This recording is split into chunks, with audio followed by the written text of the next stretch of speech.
music. Play that funky music, white boy. Dude, can you imagine if that song came out today? Play that funky music, white boy. The fucking like moral outrage would be crazy. I'll have to redo that in like a minute when I have some viewers. Let's play some music though.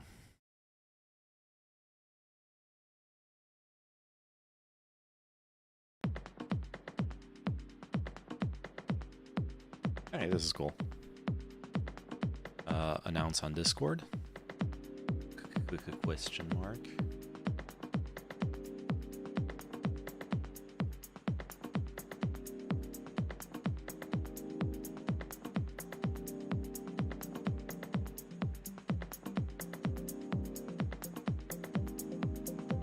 Alright, going live.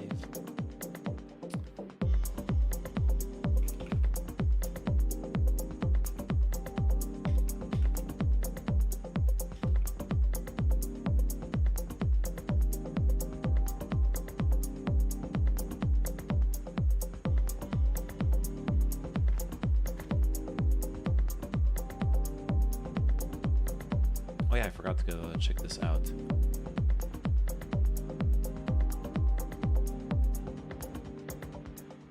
Oh yeah, there's some serious discussions posts. I was wondering like what I was gonna cover for today. Yo, Skits, how are you doing? Alive man. Yo, Lazar, how are you doing as well? Long time no see. Yeah. Sorry for that. Had a bit of I did warn you about the ski vacation, that's for sure. But then I also I had some stuff to do last week, so even though I was back, it was hard for me to stream. Alright, let me add this to the to-do list for tonight's stream. I don't think I'll do everything, but more stuff is always welcome.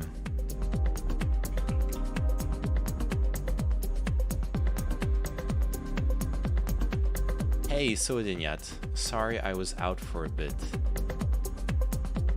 Why are you apologizing to me? I haven't streamed in 2 weeks. Why are you apologizing to me for being out for a bit? Hello, how are you doing? Oof.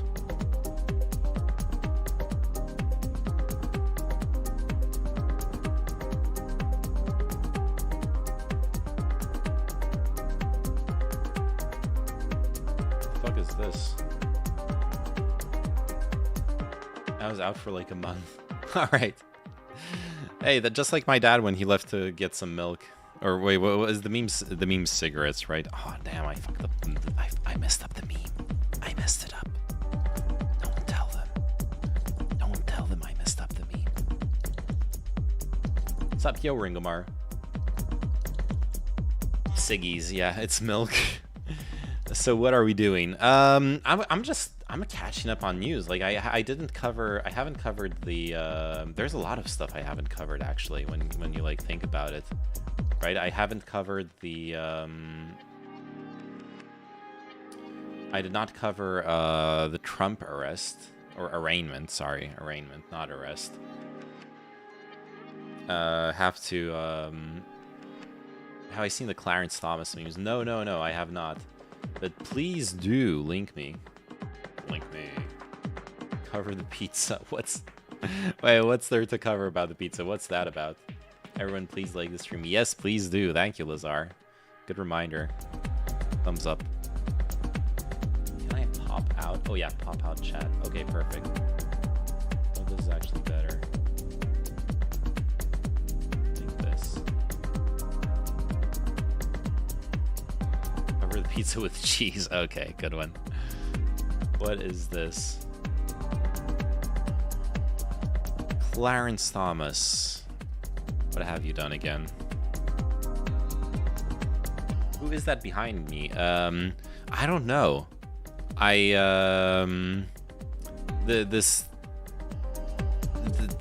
I came back from skiing, she just was here, and you know, I'm a bit socially awkward, so I didn't really know if I could like tell her to like leave or not. So I just haven't said anything.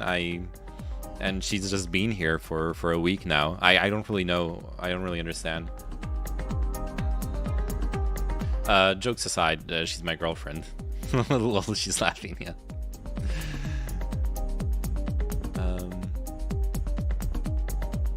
Oh yeah, I'm not so good. I broke my finger again. Oh shit. That's not good.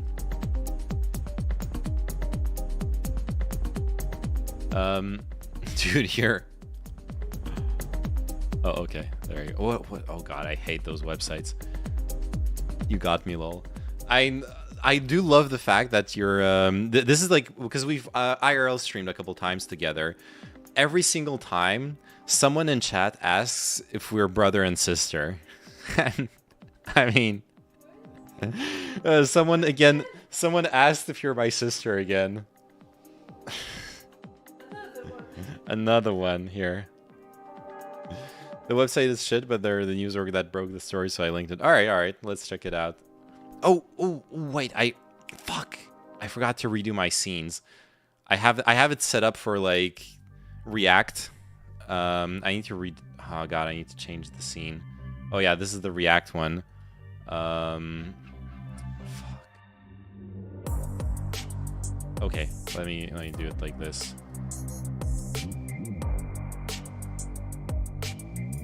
Grab the camera, put it here, put it over the display, do this here.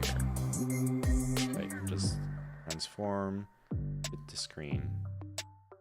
All right, perfect. Okay, we got this. It's all fixed.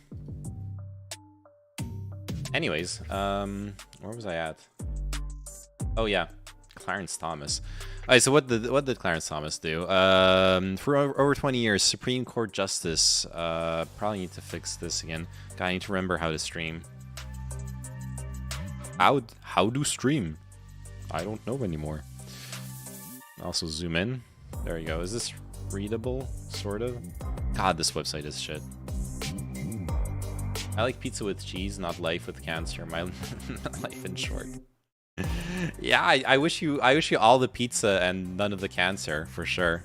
That is a good motto to live by. For over 20 years, Clarence Thomas has been treated to luxury vacations by billionaire Republican donor Harlan Crow. Wait, how is this breaking news? This is literally how every one of those politicians functions. He goes on cruises in far-flung locales on Crow's yacht. When I see a yacht like this, I just think back to The Wolf of Wall Street. That scene where they're going through the storm and they're like super high on coke and Quaaludes and all that shit, and they're just like plowing through the storm to make it on time to some port so Jean Dujardin can give them their laundered money and stuff. It's undisclosed. That's what the difference is. They're supposed to disclose their memes. Oh, okay, that makes sense. Flies on his private jet and keeps company with Crow's powerful friends at his private resort. The extent of Crow's largesse has never been revealed until now. Yo, is that we can listen? You can listen to someone else read the article instead of listening to me read the article. I don't know why you'd want to do that. Why would you want to miss out on my beautiful, beautiful voice? Should my friend smacked me down, lol? I hate her. Wait, what? Wait. Are you being like assaulted or what the fuck's going on? In late June 2019, right after U.S. Supreme Court released its final opinion of the term. Yo, thanks for the resub, Biscofan. Oh yeah, by the way. Oh fuck, I forgot to do this. By the way, I went down from like 21 subs to down to 6. So if you got any of those primers, I need to get to 25 so I can add some more emotes, because I actually have some emotes queued up, but I'm like I've reached the limit in the for like Twitch emotes and stuff. Wait, no, don't. Wait, why did I pin this? Oh, god damn it, I misclicked. So yeah, thank you, thank you so much, Biscovan. Kaya, shit, how are you so smart? She's 22 and me 16, so maybe. Uh, okay. Well, are we doing relationship memes? What's going on there? Are you friends or are you dating? Are you I don't know. I know that like some people like prefer the rough and tumble relationships. Like, you know, like between friends you like smack each other. Not like, oh wait, wrong scene. Not like hit each other, but like, you know, you're going to like tease each other physically a lot and stuff like that. I'm gonna be real with you. I can I can enjoy that up to a certain limit, but a lot of people really treat the that's like banter and teasing and stuff as a way to push your boundaries, and I'm not comfortable with that. I don't like those kinds of friendships when it's just about like when pissing you off is the actual end goal. Just friends got in trouble, so yeah, only friends. Got in trouble. Okay, sounds like there's a lot of drama there. All right, so Clarence Thomas boarded a large private jet headed to Indonesia. He and his wife, at least it wasn't it wasn't Thailand. He and his wife are going on vacation, 9 days of island hopping in a volcanic archipelago on a super yacht staffed by a coterie of attendants and a private chef. I want to do that. Yo, yo, can I become a corrupt Supreme Court judge? That seems like a great career choice. Some of my friends were like that. They're not my friends anymore. I wonder why. Yeah, bro, my net crashed. Buy better fucking internet. Jesus Christ. 9 days of island hopping. Blah blah blah. If Thomas had chartered the plane and the 162-foot yacht himself, the total cost of the trip could have exceeded $500,000. Fortunately for him, that wasn't necessary. He was on vacation with real estate magnate and Republican megadonor Harlan Crow, who owned the jet and the yacht too. Who are those? Okay, that's him, right? Clarence Thomas and his wife Ginny front left, with Harlan Crow back right. I assume it's the old. I assume the mega rich guy is like the old pasty white dude. And others in Flores, Indonesia in July 2019. For more than 2 decades, Thomas has accepted luxury trips virtually every year from the Dallas businessman without disclosing them, documents and interviews show. A public servant who has a salary of $285K, he has vacationed on Crow's super yacht around the globe. He flies on Crow's Bombardier Global 5000 jet. He has gone with Crow to the Bohemian Grove, the exclusive California all-male retreat. That sounds pretty gay, okay? Now, I thought there was anything wrong with that, but an all-male California retreat?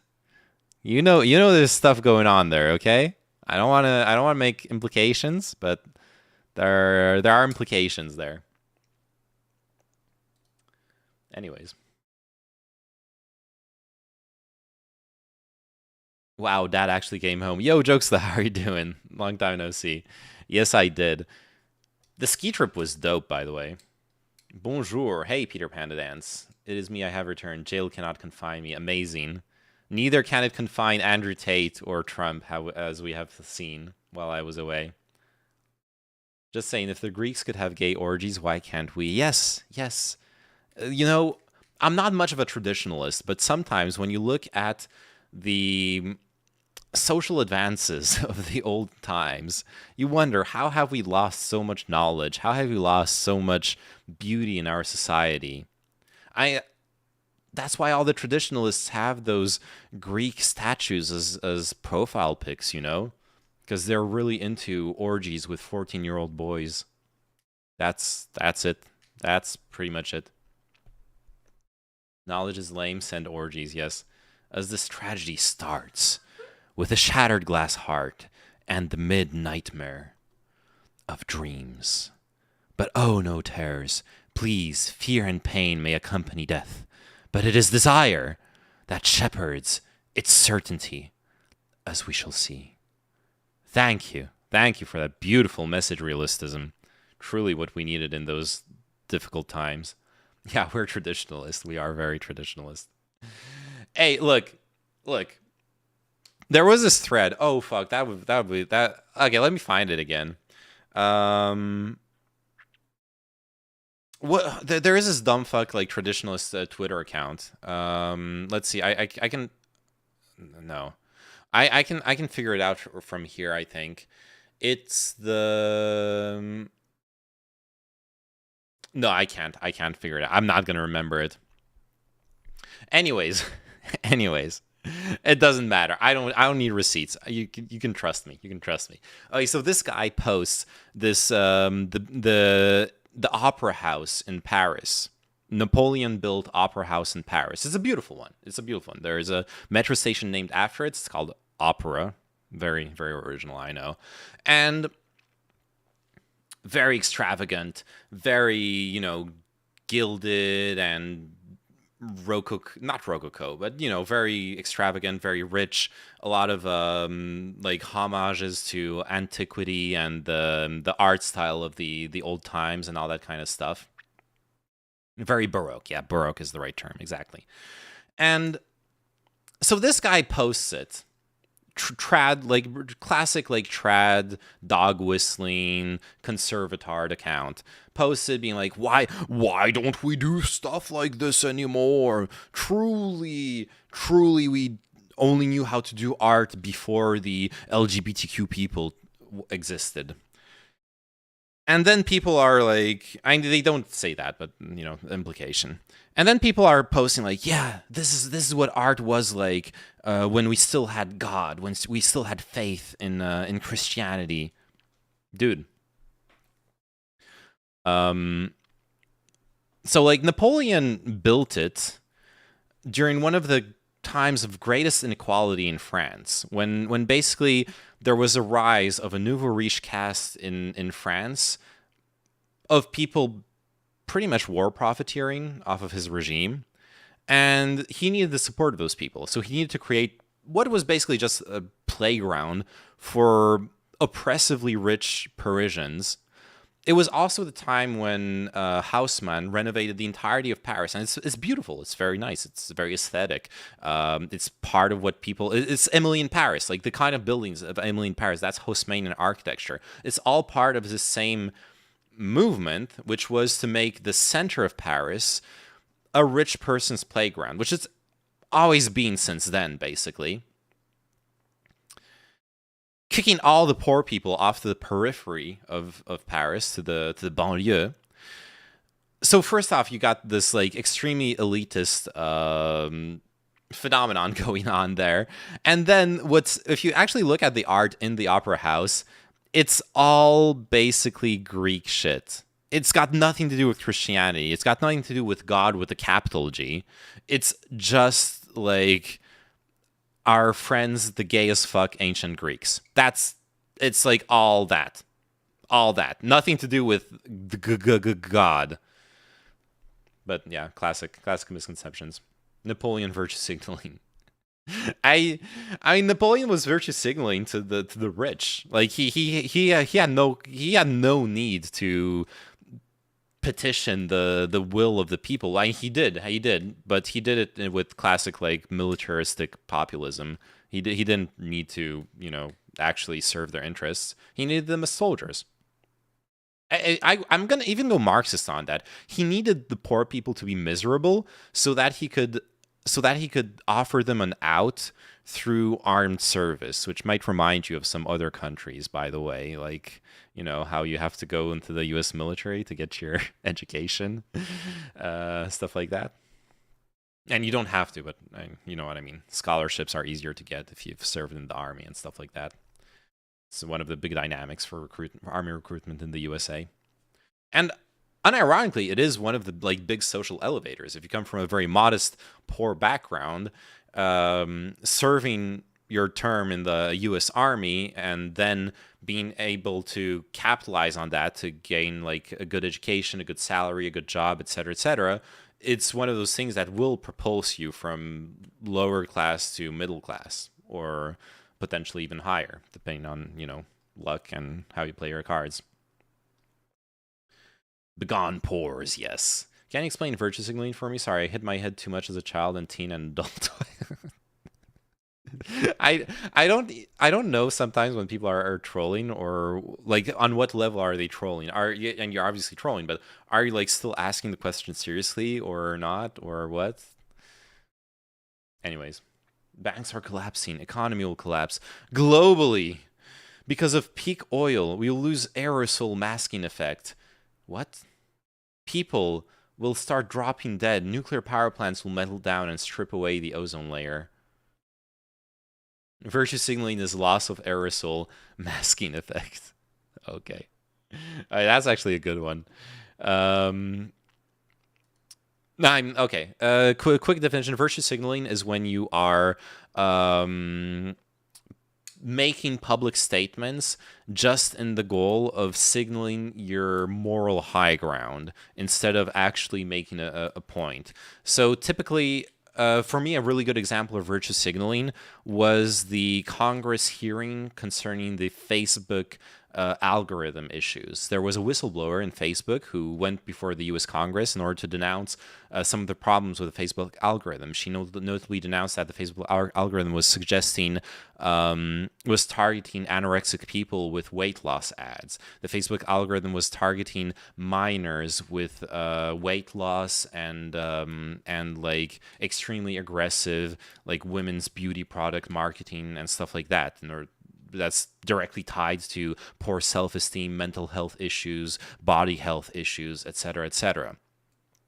And she went there to talk about, the core issue, which is the algorithm, the conflict of interest between running a social media platform where your only metric of success is engagement versus trying to run a social media platform on positive engagement.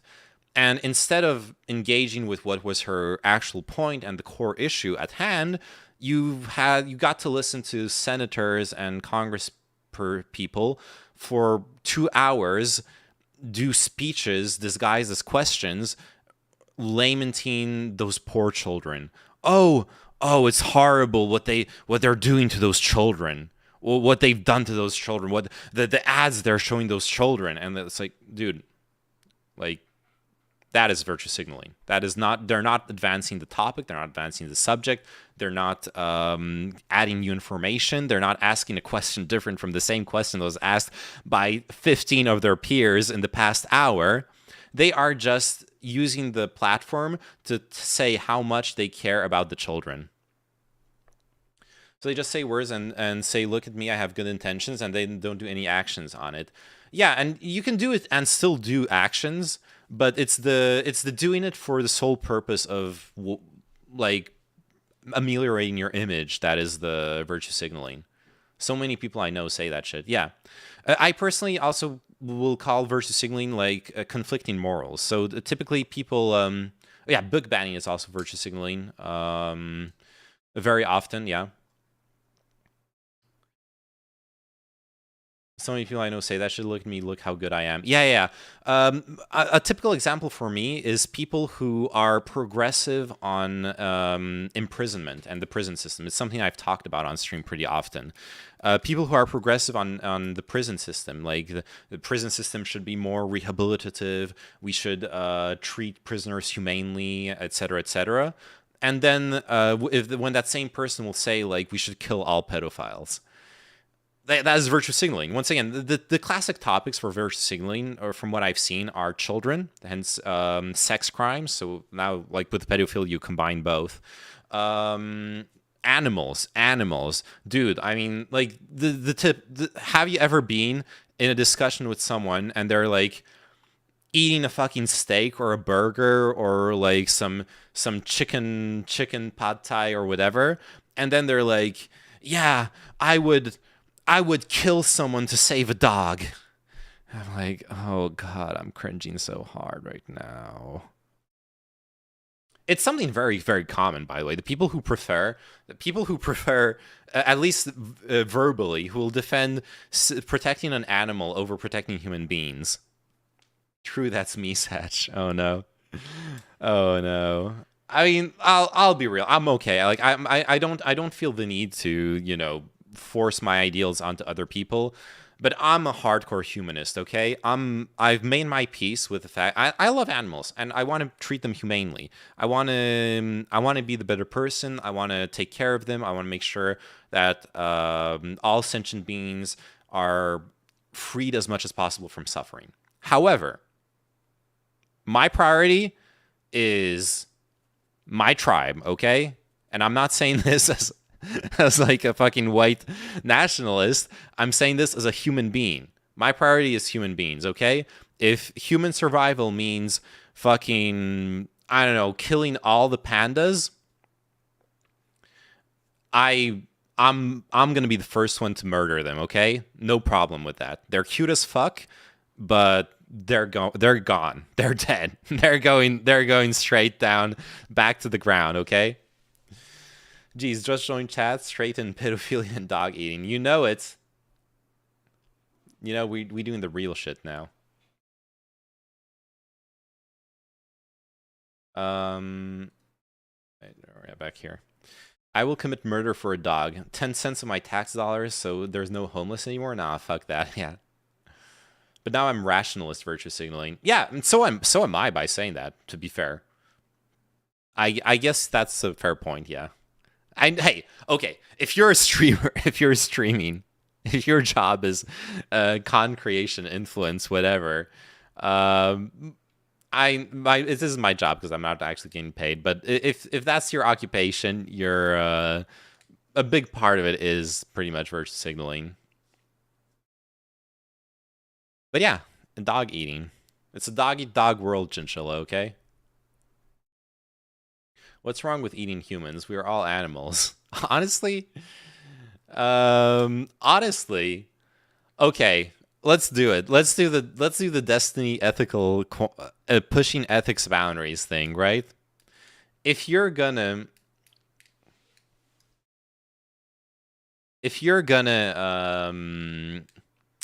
only eat humans that have not been murdered for their meat, that died naturally, and there is the problem of prion disease, which is actually a really big problem.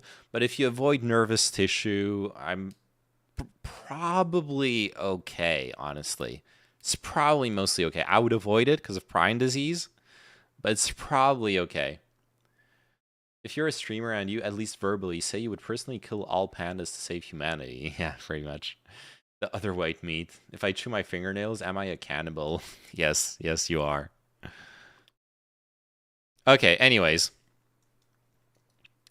Thomas Clarence never disclosed his vacations financially. His failure to report the flights appears to violate a law passed after Watergate that requires justices, judges, members of Congress, and federal officials to disclose most gifts to ethics laws, experts said. He should have disclosed his trips on the yacht, these experts said. Thomas did not respond to the detailed list of questions. In a statement, Crowan acknowledged that he'd extended hospitality to the Thomases over the years, but said that Thomas never asked for any of it. I doubt that matters legally. And no different from the hospitality we've extended to our many other dear friends. That's the funny thing. Thomas Clarence is the goat hustler. He is. That's a funny thing, though. Like, the reality is, for rich people, I see this. I totally see how this isn't even. I totally see how this isn't even this like big deal to those rich people because they're like, dude, of course I take all my friends on a yacht. I'm a fucking billionaire. Like, what the fuck do you expect? Of course I do. I don't like. I'm not even corrupting them. We're just doing things together. And then the rest of us who live in reality, we're like, yeah, when I go on a vacation with friends, we fucking split the bill. What do you mean?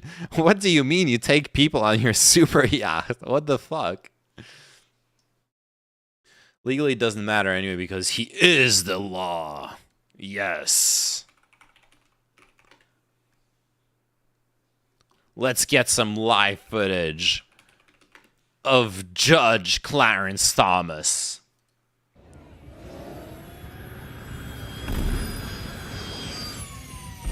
Judge Hershey, corner of Burns and Allen, level D, possible DUI, may need assistance. Wait, this is not the right judge. This is not the right judge. This is the right one. Hershey and Bristol in position inside Heavenly Haven. We're under fire from the upper floors. Request backup. Help needed in Heavenly Haven on the corner of Abbott and Costello. Request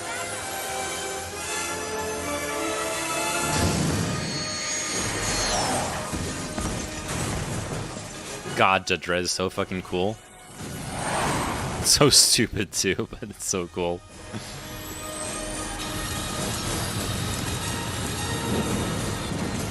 They need to make some more Judge Dredd movies, let's be real. This is Clarence Thomas arriving at the yacht.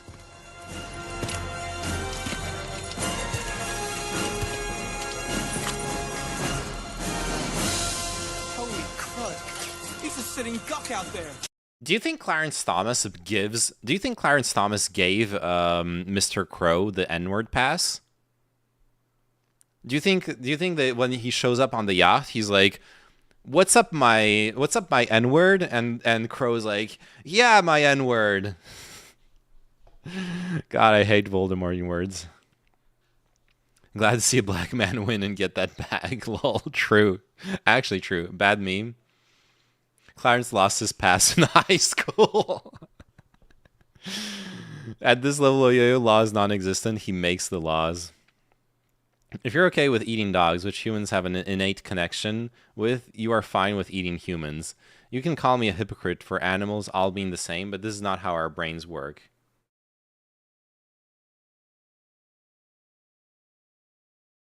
Well, no, because it's like, if you want to be full rationalist, there's a difference between a pet animal and an animal that's grown for meat, right? The emotional connection is different, but obviously it resembles your pet animal, and that's where an emotional connection appears anyways, and yeah, I get it.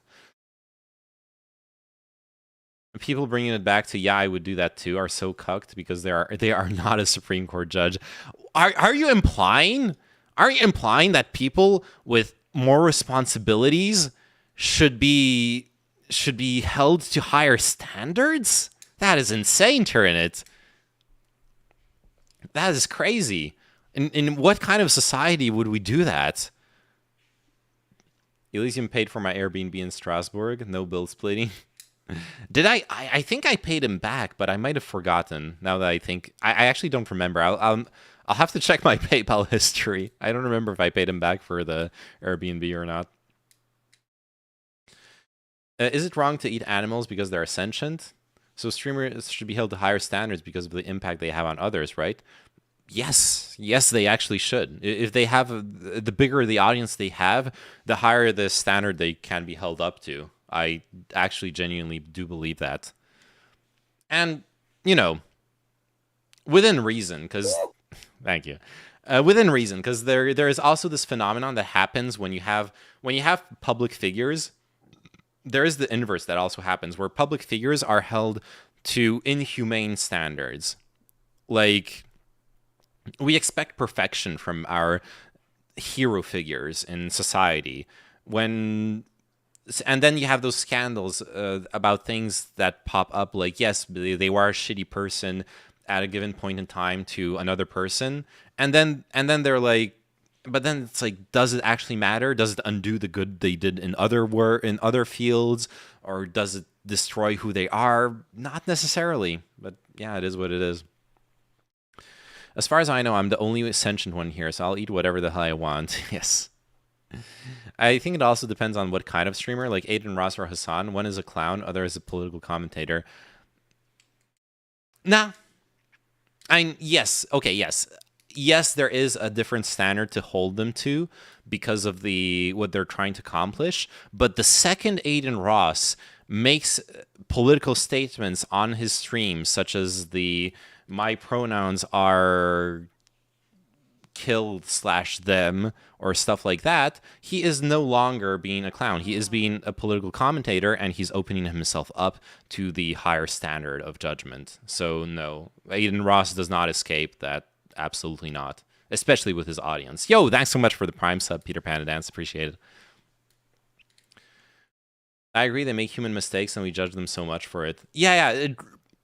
And at the same time, it's this weird paradox. Like, at the same time, you have public figures be like lambasted for the stupidest shit, and on the other hand, you have public figures like harass, rape, abuse people for decades, and they're untouchable. And it's only when there's like 20 fucking victims that are out there, that put their name out there, their testimonies out there, that they finally can like make them fall.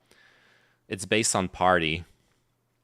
I'm not even talking politics here. I'm just like talking public figures, like apolitical actors. You see that all the time. Like, one actor is gonna fall and have their career ruined because of some like inconsequential shit, and another one like diddled kids for 20 years and everyone knew about it, but somehow they still had a career.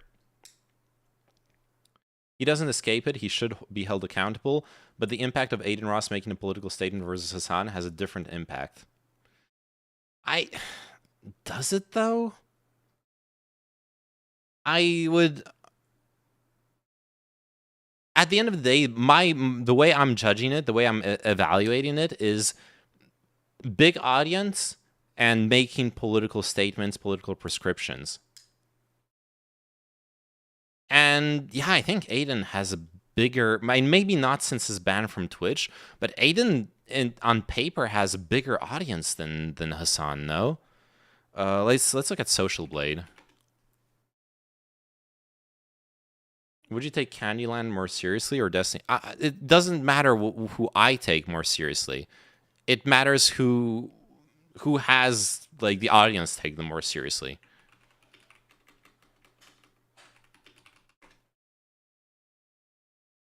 But he's banned, right? He hasn't streamed in. Yeah, I don't know. I don't know about the.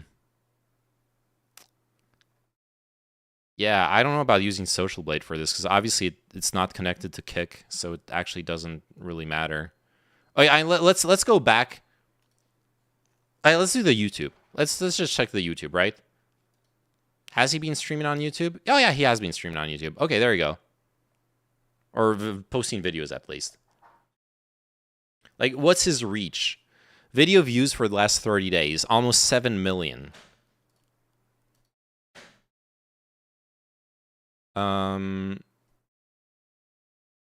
Hasanabi. Okay, almost 15 million for Hassan. Hassan does have bigger reach just on numbers here.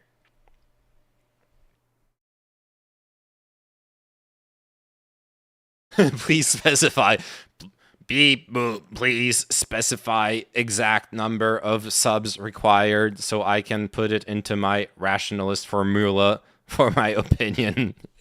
Yeah, we are. Oh god, I'm falling for the meme. You're right, Turnit. You're right. Yeah, because Hassan is cool and Aiden is dumb. Based.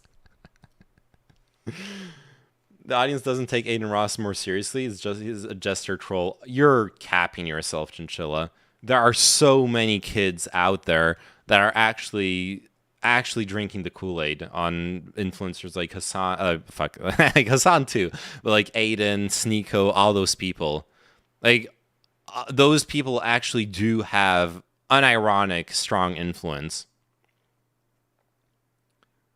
Hassan is speaking to semi-educated 25-year-olds. Aiden is talking to anti-educated 15-year-olds who are malleable.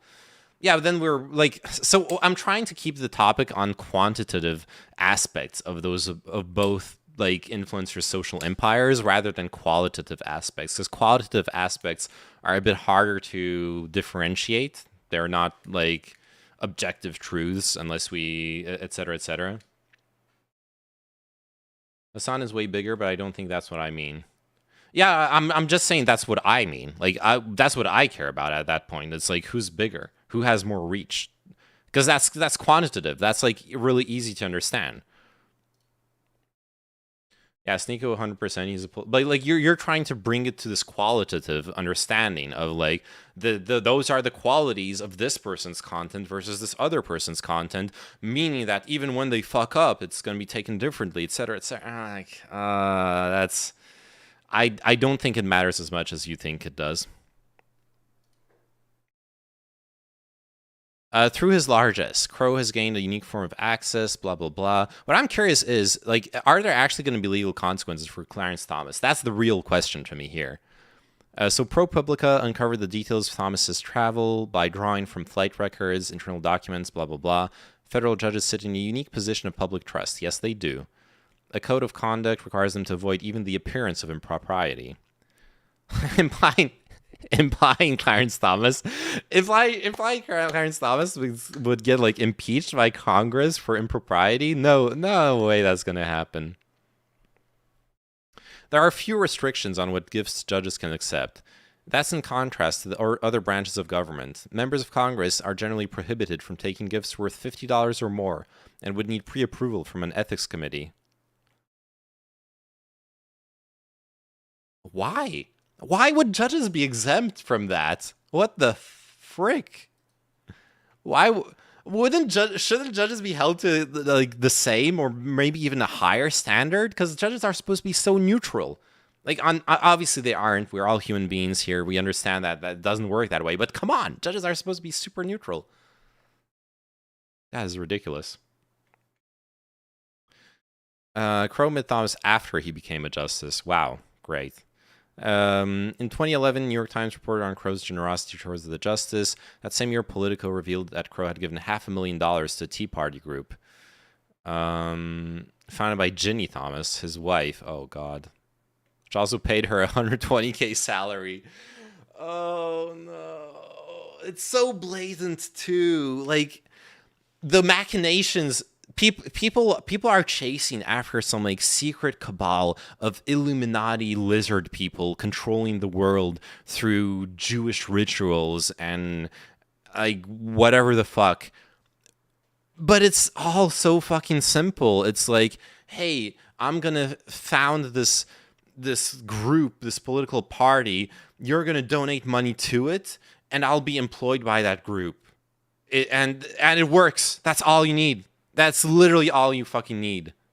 It doesn't have to be more complicated than that.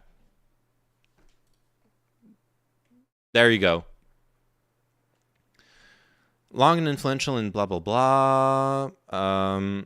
The Twitter Files was also this big nothing burger. Have you seen that MSNBC interview? No, I have not. Crow said that he and his wife have never discussed a pending or lower court case with Thomas. They have never sought to influence Justice Thomas on any legal or political issue. So the funny thing is, this could still be true, and it's still corruption. It's actually just not because it's not about them like colluding on the yacht, like, yes, you will help me overturn Roe v. Wade, blah blah blah. It's about the commitment, the network of power. The argument I'm trying to make is not dissimilar to the argument Noam Chomsky makes about manufacturing consent. It's not that there's this cabal of journalists who agree together on a story. It's rather that once the networks are in place, the networks of consent here, in this specific case, conservative consent between like Justice Thomas, this billionaire Crow guy, the parties he funds, et cetera, et cetera. Once that network is in place, everyone's interests are just tied together. They're all in the same boat. They're all serving the same agenda. They don't have to agree on an agenda. They're already intrinsically tied. So, like, this honestly doesn't even matter. I mean, maybe it matters legally, but morally, concerning what I view as corruption of the system, you're already way past that. My I am the law thing wasn't a joke. In common law, judges actually make the law. Yeah, I don't think that's how it works in the U.S. I mean, like, Clarence Thomas if Clarence Thomas broke a law, he probably could be prosecuted, right? Regardless of being a judge or whatever. So it's not like he would judge his own court case, you know? It is how it works. It is how it works. Like, he wouldn't be the judge of his own court case, wouldn't he? Like, a judge has supreme discretion, but only over the court cases that are like that they are running.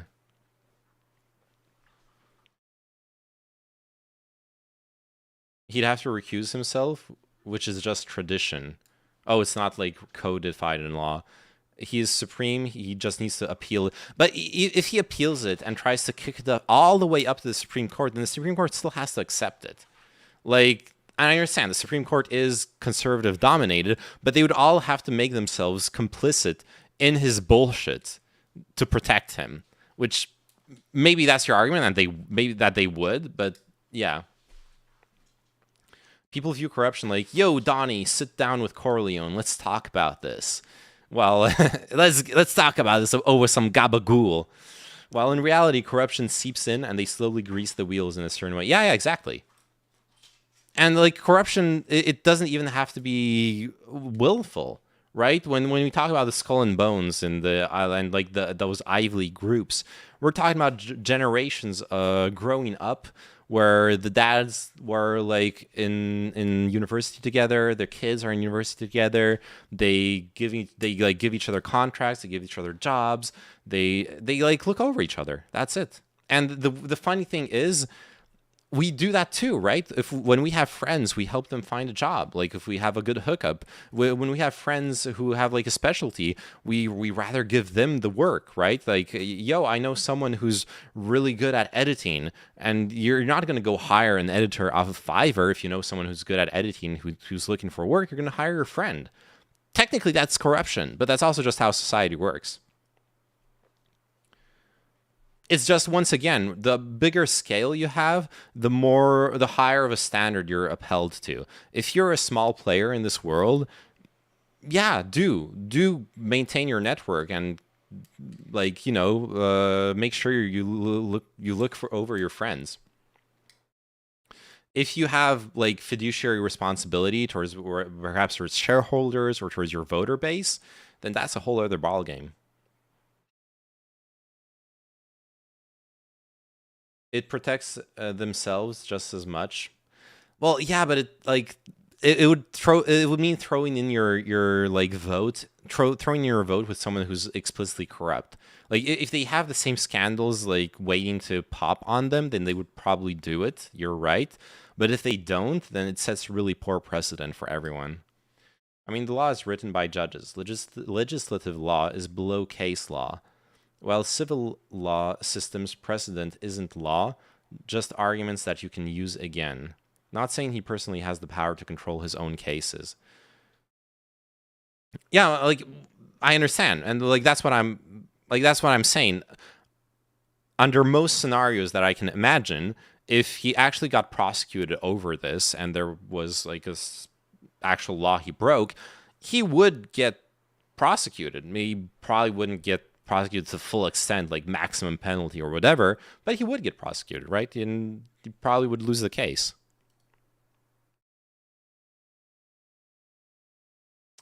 Thomas presented himself as an everyman with modest taste. I mean, that's fucking everyone. God, do you have those friends? Do you have those friends who are like clearly, comfortably like upper middle class, or sometimes even more? Like they, and sure, you know, like they have their own problems, especially if you're friends. You know, the issues with their personal life, etc., etc. But like their parents or their grandparents own like fucking apartments in the capital city and stuff like that, and then they're like, yeah, I'm from a modest upbringing, or like, you know, I'm just middle class. Dude, you make like twice the median salary in the country. Your family estate is like 20 times what most people will inherit in their lifetime. Like, chill the fuck up, okay? Just I don't know. It might be a bias because of living in Paris, and Paris is in and of itself. Oh fuck! Fuck! I just had a cramp. Paris in and of itself is like a microcosm of upper class people. So like being just middle like upper middle class makes you feel like you're middle class if you're in Paris, because the rest of the people who live in Paris are actually like just obscenely rich. But you gotta like see the world around you at some point. Even if he's guilty in court, he's still a Supreme Court judge. You can't take that title. Is there a way to impeach? Can you impeach a Supreme Court judge? They can only be removed from office by impeachment. That would be a motion through the Supreme. No, sorry, through Congress, right? You would have to control Congress in order to impeach a Supreme Court justice, right? And you would need to have a case. Like they would need to exactly like lose a criminal case or something, right? Hassan lives a basic living income according to. I'm gonna need a quote on that. Okay, supermajority in both houses. Well, supermajority like what the 60% supermajority? That would be insane. Oh yeah, there you go. The only justice to be impeached was Associate Justice Samuel Chase in 1805. The House of Representatives passed articles of impeachment against him. However, he was acquitted by the Senate, so you do need both houses. Oh God. Yeah, that's impossible in America's current political climate. Yeah, he's never getting impeached. You see how Mitch McConnell is the devil? Yes. Well, he's a turtle. Okay, Mitch McConnell is like a turtle demon. He's not the devil. He's one of his main servants. He wouldn't have to lose a case because the Senate decides the case. Yeah, I get it. I get it. Thomas said, I prefer the RV parks. I prefer the Walmart parking lots, the beaches, and things like that. There's something normal to me about it. I come from regular stock, and I prefer that. I prefer being around that.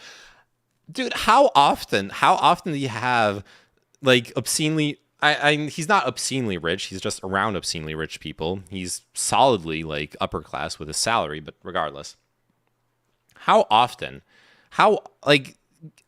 if I had a nickel for every time a rich person fantasized and glorified poor people's lives, when you know they're so full of shit about this.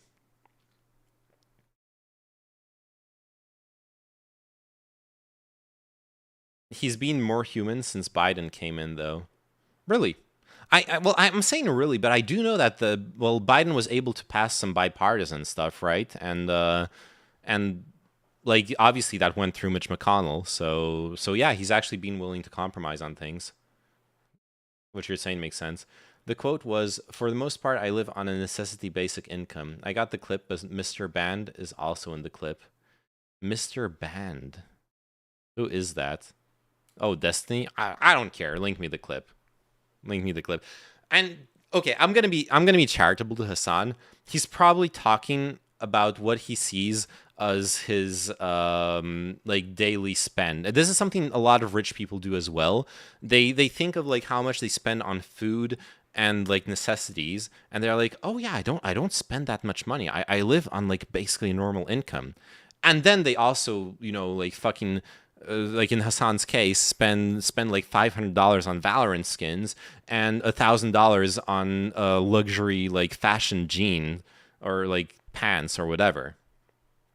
Hookers are a business expense. Well, when they come onto your show afterwards, actually, I want to argue when Hassan gets them on the mic on his podcast as part of his content afterwards, I would say maybe those actresses are actually a business expense. Yes, absolutely.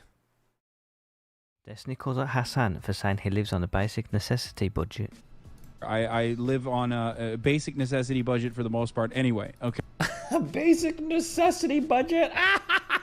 I don't even know if I say I live on a basic necessity budget because my rent is so high and I know my expenses are 1/10. Didn't this guy just buy like a $150,000 car? Basic. Yeah, there you go. Like people don't fucking people like. I don't even think he's calculating it, Jokesta. I think he's doing this like stupid brain blockage thing where he's thinking like, oh yeah, I only spend like $100 on food a week and like this much on gas and etc. And yeah, like buying a sports car, that's not his basic spending, right? Turn it on cocaine. Oh, and cocaine in Trainwreck's case, you got to keep those 50-hour streams going. Dude, unironically, fuck.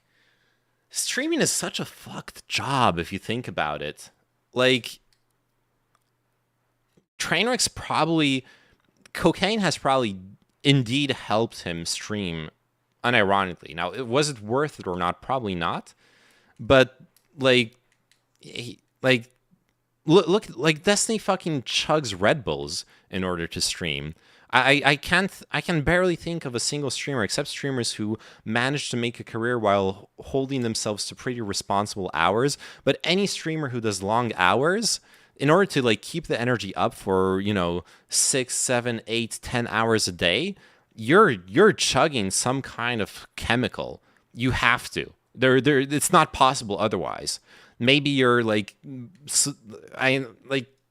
coffee could do it, but coffee makes you feel like shit afterwards. You're not gonna be able to sleep, and then you're stuck in that cycle. All jobs are slavery, are anti-work. When you're rich, you'd think you're average. Humans adapt their environment super quickly. And, well, yes. And, well, going back to what I was saying earlier about, like, living in Paris, it's not just that you adapt your environment, it's that your environment is modeled on your environment is your socioeconomic status. So if you're rich, you're surrounded by rich people. You're statistically going to be within the median of your environment. And so you're going to see, like, say you're a millionaire, millionaires might hang out sometimes with billionaires, right? And so suddenly you're caught thinking like sure, yeah, I'm grateful, I'm rich, I got all this stuff, but like, look at that guy. That guy's got planes, got yachts. Like, I don't live that lifestyle. I'm actually pretty modest. Yeah, exactly what Jokes is saying. That's exactly what I was trying to say. Rich people are also are always around people richer than them, and like not just rich people. Like all social circles will have some kind of variance. Or workers that are just getting by thinking they're middle class because otherwise they'd be embarrassed. Got to get some class consciousness. There's the flipped effect as well. Yeah. But statistically speaking, if you actually look at median incomes, if you actually look at median wealth levels, usually I think people overestimate. I think people above the median tend to underestimate their positioning in the class hierarchy. And yeah, definitely, people underneath the median will want to have the trappings of have the social acceptance of higher class. I'm a little uncomfortable with that. Are you, Mustafa? Yo, Mustafa Elmas, thank you for the follow. How are you doing? Welcome to the stream. We're just chatting. Okay, we're rambling all over the place. We're going over like Clarence Thomas corruption accusations, but also discussing the ethics of accepting gifts when you're in a position of responsibility, the influence, social status, socioeconomic class, and a lot of different things. I'm just temporarily poor. Eventually, I'll become a billionaire. Now let me vote Republican. Yeah, we're all just frustrated billionaires here. Don't worry. Once I subscribe to Andrew Tate's, what version is he even at now? Of like his bullshit self-help thing. I'll share it with you. I'll become rich.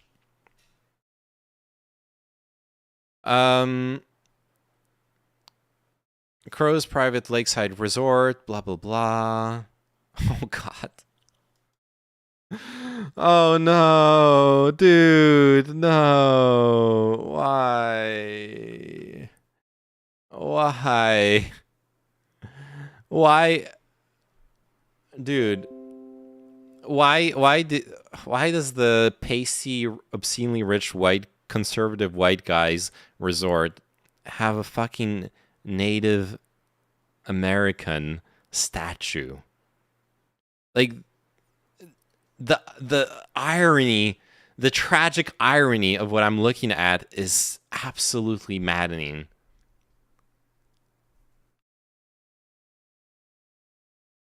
Question mark. I mean, it's just the reality of the history, right? You're dudes. I see no issue. I'm dude. They're 0.5% Native American. They can do that. I wouldn't go so far as to say it's an issue. I wouldn't. But it's there's something fucked up there. Okay, it would be. Let me try to think of an analogy.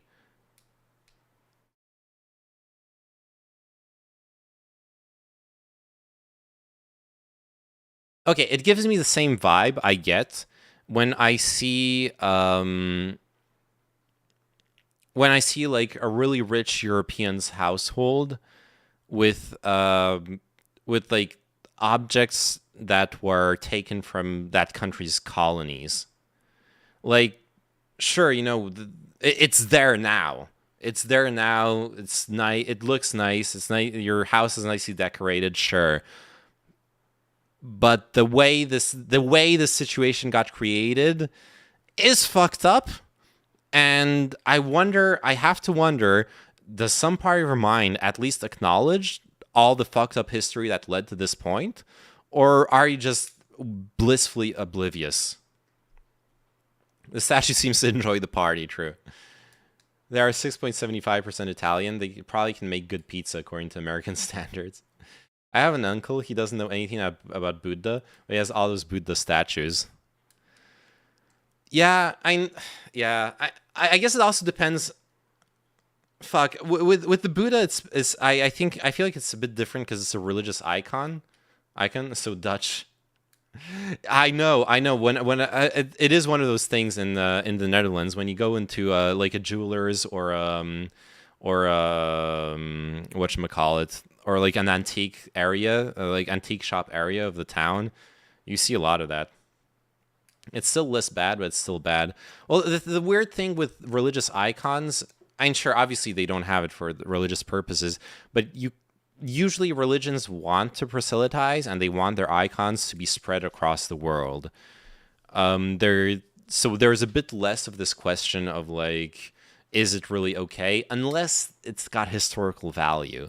So there's been this big problem in Southeast Asian countries over the past like 300 years where basically a lot of beautiful temples have like beheaded Buddhas because some motherfuckers arrived, fucking chopped the head off the Buddha and sold it to some like Europeans. If it's a replica though, I don't really see the problem, which then kind of goes back to what Josa was saying. Like, I mean, this obviously isn't, an original Native American like Aboriginal statue or symbol. It's some like fucking new thing out of molded plaster or whatever. I mean, the guy is spiritual, and that's why he likes Buddha, but he isn't a Buddhist. That's okay. As long as it's not stuff that was actually stolen from a temple. If it's like plaster replicas out of molds and stuff like that, I actually think that's fine. Or rather have a Buddhist statue and calling it Buddha. Goes to a Dalai Lama New Age feel-good conference. I recently learned the Dalai Lama does those at like stadiums and shit. Yeah, organized religion is cringe. I'll leave it at that.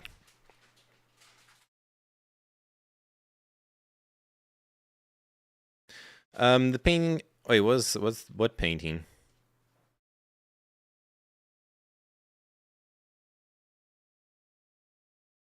Blah blah blah. Inside, there's clear evidence of Crow and Thomas' relationship. A painting of the two men at the resort scene out. Oh, this is a painting. What? This is a painting? I thought this was a photo.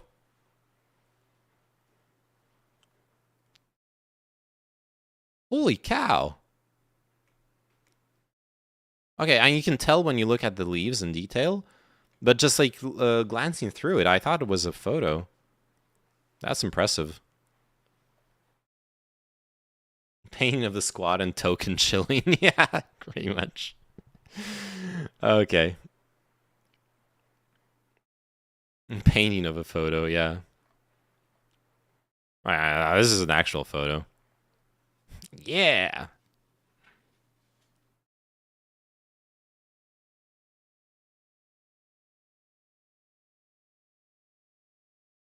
These are gatherings of friends. Crow has deep connections in conservative politics, the heir to a real estate fortune. Crow oversees his family's business empire and recently named Marxism as his greatest fear. He was an early patron of the powerful anti-tax group Club for Growth and has been on the board of AEI for over 25 years.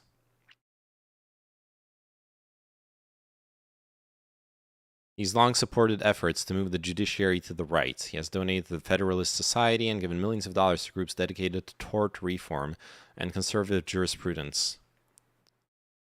Blah, blah, blah. Description of Justice Clarence Thomas. We all know who he is.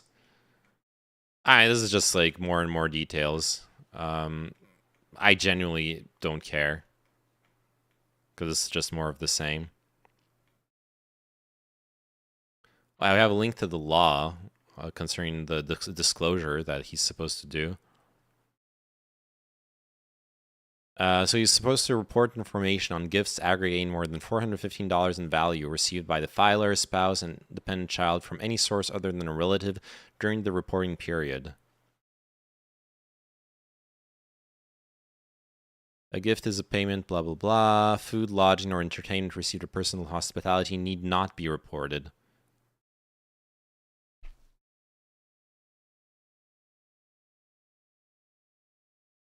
Dude. Why the fuck are they saying it's illegal? Food, lodging, or entertainment received as personal hospitality need not be reported. He's got perfect plausible deniability. I take back everything I've said. Justice Clarence Thomas did nothing wrong. Legally speaking, I mean. I'm not talking ethics. Just like letter of the law. He was personally invited by this person, received food and lodging. Just because the lodging is a yacht, it's still a lodging. That's it. Case closed. Why does this article not acknowledge that? Ethics experts said the law clearly requires disclosure for private jet flights. Oh, for private jet flights specifically. Okay. He should have paid for the jet himself. You got me there. But the rest is actually fully A-okay. Postmodern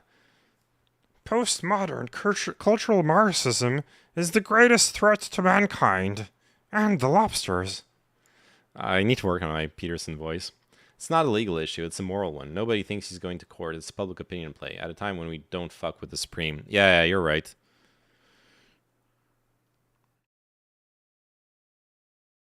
Oh yeah, there they are. The free food and lodging don't have to be disclosed when they're being hosted. The exemption never applied to transportation, such as private jet flights. Technically,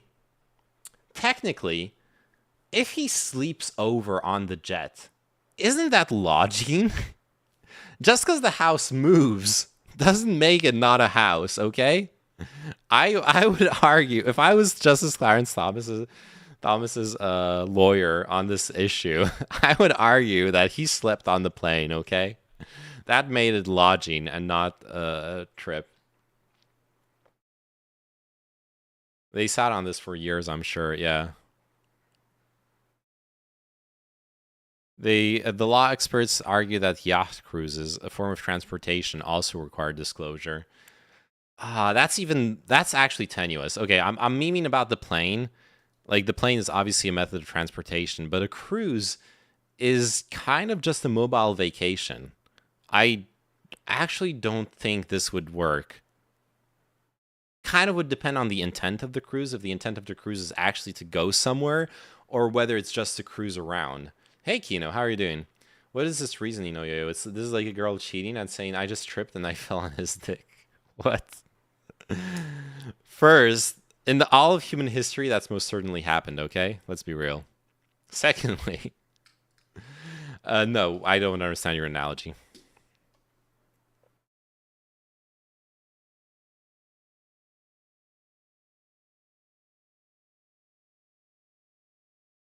Anyways, y'all are right. Nothing's gonna come of this. Let's stop with the boring articles, okay? We're done. We're done. We're back. We need some real content now. We need to pump those numbers up. Kino is here. Stream can truly start. Exactly. That's what we were waiting for. Make me VIP at Sophie's or new apartment. I'm still in the same apartment. Oh, I know where you're asking. I changed the angle. So my desk before leaving on vacation, my desk was where the couch is right now, and the couch that was in the background was right here. So we've just flipped them around. That's why now you're seeing Sophia on the couch there. Hi. And I'm here, but it's the same apartment that it's been. Anyways. Hi, guys. Hi, Larry. This is a better angle. When I was doing gaming streams back in the day, I would get bigger numbers if I streamed my living room compared to my bedroom. I do think the background view is better. I actually agree with you. It reminds me a bit, like, especially with the way this place is not decorated and just looks like minimalist design in like, you know, a bachelor male not really taking care of his living space kind of way. It reminds me of Trainwreck's old apartment. The way it's arranged, the like viewing angle and the way it's arranged, stark white walls and all that stuff, which is probably something that should make me like question myself. But it's okay. I'll be fine. Just gotta go juice up a little bit, and I'll be right back. Anyways,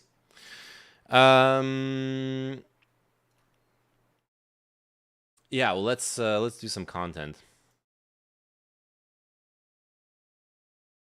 Tell Sophie. Oh wait, fuck, that's not why. There we go. Tell Sophie. I'll ask Sophie for that woman's touch. Just give her like 200 euros to decorate the stuff. I would actually love. I wouldn't go so far as she's gone in her apartment, but I would love to decorate it a little bit more in like her direction, in the sense of having plants. I think this place is missing plants. I'll agree with her on that. Other than that, I don't know what I would put up on the walls. Juices, drugs, I presume. It's generally being assumed to be that, yeah. And Train's always denied it, but it's fucking obvious. He's been doing coke for years now. Okay. Let's go. This, I was thinking of like commenting on this turn that you posted on my Discord, but I don't know, there's not that much content. Okay, I wanted to show this off because this interview is so fucking based, though. It's like impressively based. I fucking love Jon Stewart. What basically happened to us as we had massive stimulus. Wait. Is the volume? No, it's not maximum. There we go.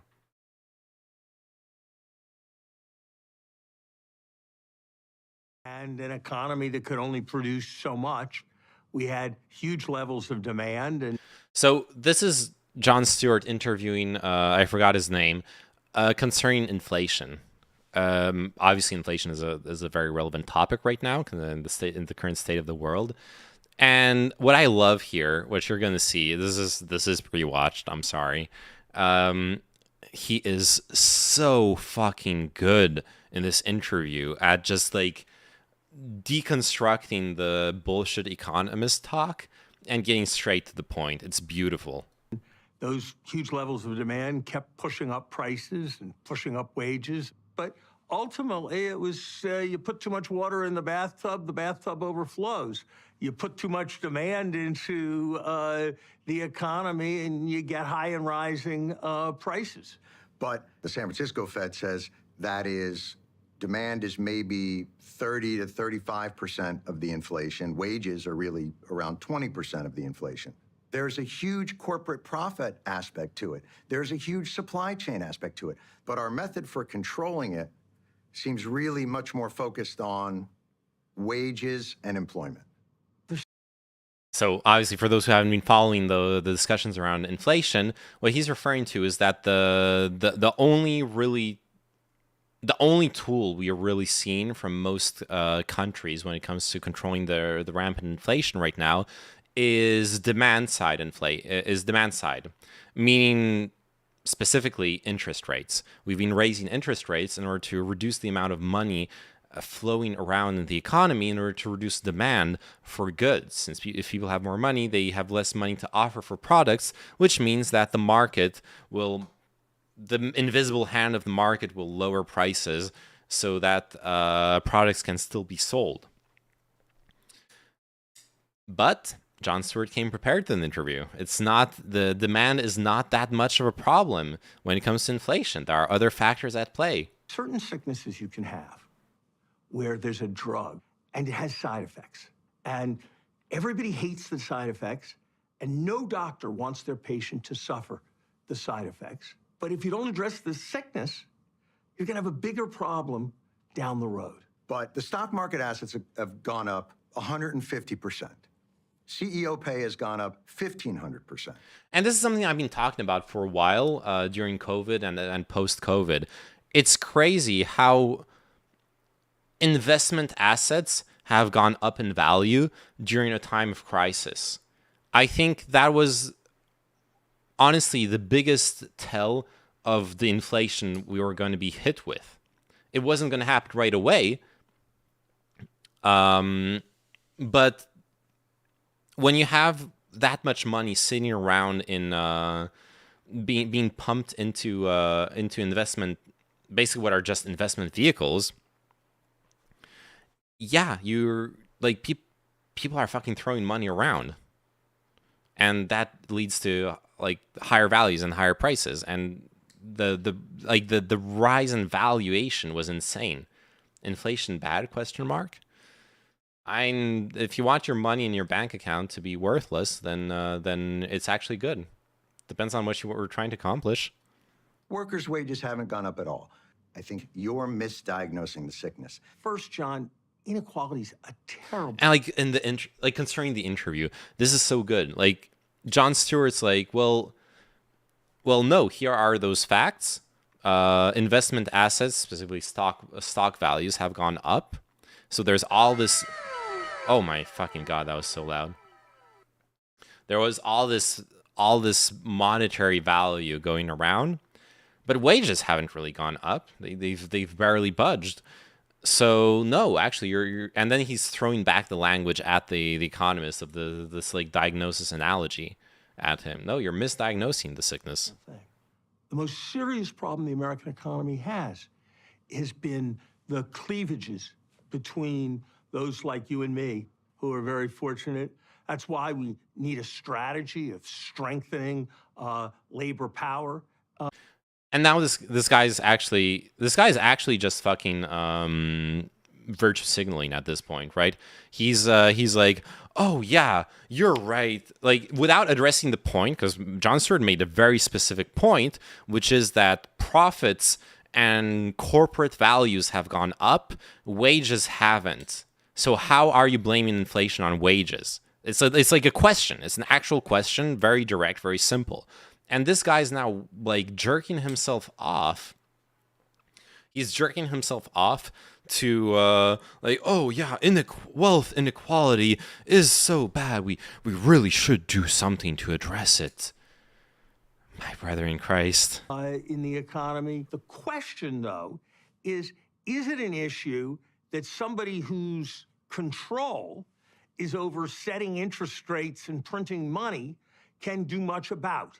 Now, you could say that they shouldn't have responded to the 2009 recession by cutting money, by cutting interest rates. You could say that. Yes, but you could. Do you really think, and certainly That wasn't what progressives were saying at that time. Well, it doesn't matter. At that time, progressives were saying we need lower interest rates so people can borrow money to buy houses and put people to work. But they were lower stimulating interest rates it for car at loans. the corporate level, where they just put the money in the hands of the bankers and say, you decide. This pandemic was the first time the government, in my opinion, did the thing that they're supposed to do in a crisis. When you look at the stimulus payments that went out, 70% of it was being used for rent and food. And if you look at the recovery in the pandemic versus the recovery from 2008, when you stimulated the economy at the demand level, jobs had plunged in the pandemic, and then they shot back up. The recovery in 2009 was painstaking, but the stock market did great. So our fiscal policy and our monetary policy has always been on the side of corporate easing. Just so we're Fucking based. Yo, what up from Kazakhstan? Oh, shit. I've never been to Kazakhstan. How are you doing, Subsonic? Why would a business ever increase wages unless there's labor shortages? Well, we're getting there, Jokester. We're getting there. We're getting to the issue of labor shortage, because you remember how last year one of the big topics of discussion was the Great Resignation, or well, not resignation. That means something different in English. The Great, like, everyone was fucking like leaving the their jobs, and the r/anti-work boomed and all that stuff. Yo, Kazakhstan, let's go. I love Kazakhstan. Almaty in the house. Yo. Asset prices didn't lead to inflation, though. No, what I meant, sorry, I was not very clear, Trent. What I meant was that asset prices were symptomatic of the oncoming inflation. They were like the canary in the coal mine. That's, I got lost in my explanation earlier, but that's what I was trying to say. Asset prices were the canary in the coal mine of inflation. They were the marker that was gonna, the harbinger of doom. It's really profits, which went to rich people, which went into bullshit luxury goods, which is an economical black hole. Yes.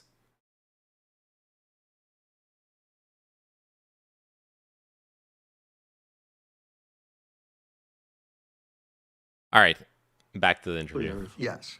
If you talk to African American voters, if you talk to Hispanic voters, talk to voters who don't have college degrees, they regard the country's biggest problem as having to do with inflation.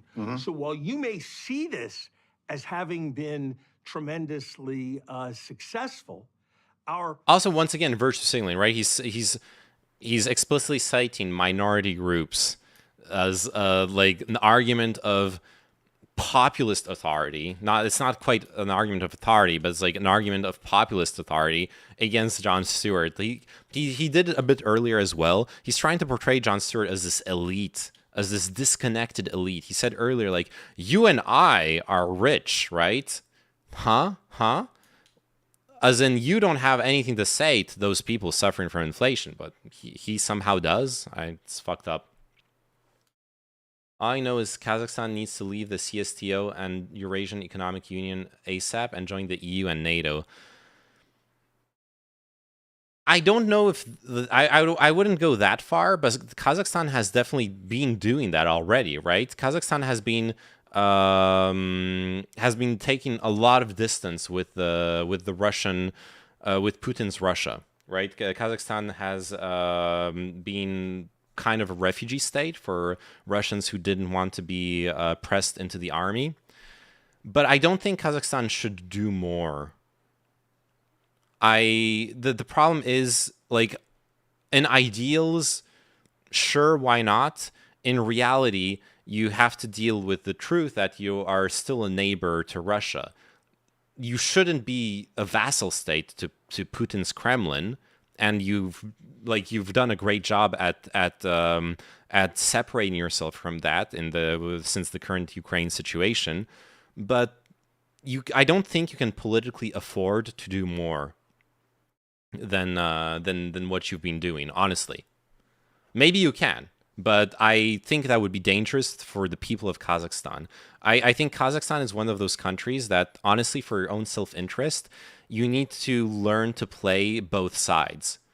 You need to learn to play both sides and learn to just be one of those like neutral countries. Just like Turkey, you know, Turkey is a NATO member, but Turkey still, at least leading up to the war in Ukraine, was constantly negotiating with Russia, and like balancing powers, etc., etc. Ukraine tried both. Nah, it's more complicated than that. Less than trying both sides. I would describe Ukraine as ending up with both sides fighting within itself. You're probably right. Their multi-vector foreign policy is doing pretty good. Yeah, that's exactly what I'm thinking of. I would love Kazakhstan to join NATO. The issue is that a lot of EU members aren't even ready for like Georgia or Turkey to join the EU. Yeah, that as well. It wouldn't be very realistic. And before whole world joins EU and NATO, and we'll all be happy, and there's no corruption anymore. Of course, of course.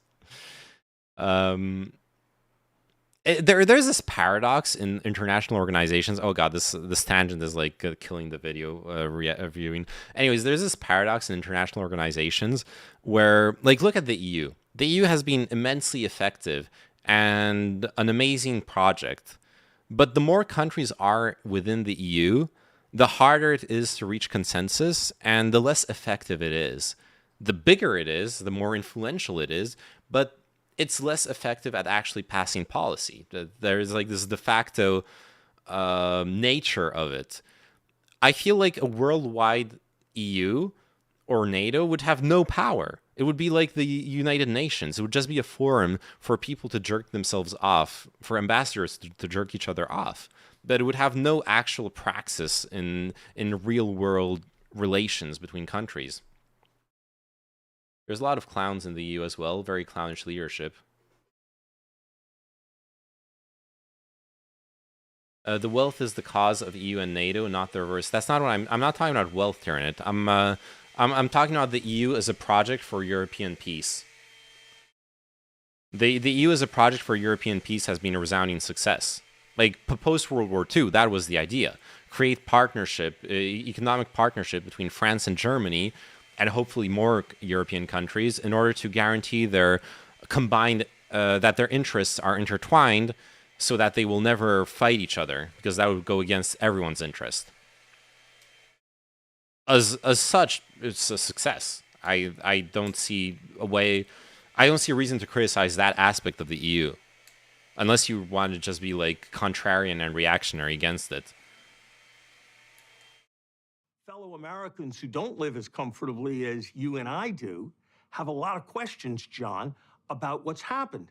And it's not hard to understand why they have a lot of questions. Well, then, back to more of Larry's virtue signaling. Larry truly understands. Larry is the one who truly understands American people. See, he's trying to paint Jon Stewart as this disconnected ivory tower elite. in light of what's happened to their purchasing power. But you're suggesting their purchasing power. We took a good idea and overdid it. I disagree. By providing for too much inflation. But what you're not. Yeah, damn. All those kids getting free meals in school, that really fucked up the American economy, didn't it, Larry?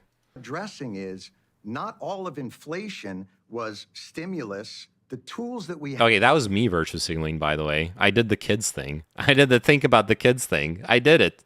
Am I a big person now? Have though are basically saying to somebody, everyone's paying more for gas and groceries, and that's really hard. So here's what we're going to do.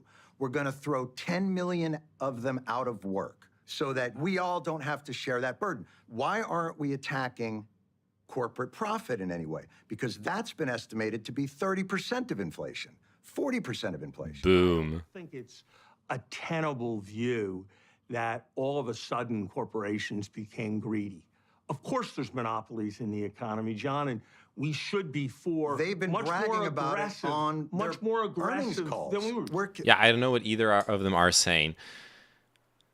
Keep listening; it's coming. But basically, John is praising the stimulus policies of COVID as finally addressing a time of crisis through the demand side by aiding people. Then Larry was basically harping about how it was overdoing a good thing, et cetera, et cetera. And John is laying it on again with the actually inflation. They're arguing about what's causing inflation. John is arguing that we shouldn't be, that what the Fed has been doing to control inflation has been targeting the wrong thing. And because basically it's in the context of a discussion where a lot of people have been blaming inflation, especially on the more conservative side, on the higher wages. They've been blaming it on the the push for $15 minimum wage in a lot of states. They've been blaming it on the fact that with everyone resigning because of the added security of the stimulus packages and unemployment, etc., we've had a lot of people be able to negotiate better jobs because suddenly the power in on the negotiation table was in the employee's hands and not in the employer's hands. And we're getting there. On their earnings calls, they're saying our profits have never been higher. We're killing it. The markups during the pandemic are sometimes they're saying 70% of what they were. If there was a huge increase in the demand for shrewd television commentary, I imagine the demand for what you do would go way up. And I imagine you'd convert that into higher wages and getting more and getting paid better. You're saying it's the market at work. I don't think you'd call yourself a gouger when you... I would absolutely call myself a gouger. When you did that. And by the way, the effect of the talk show business is very different than the effect of ExxonMobil, right?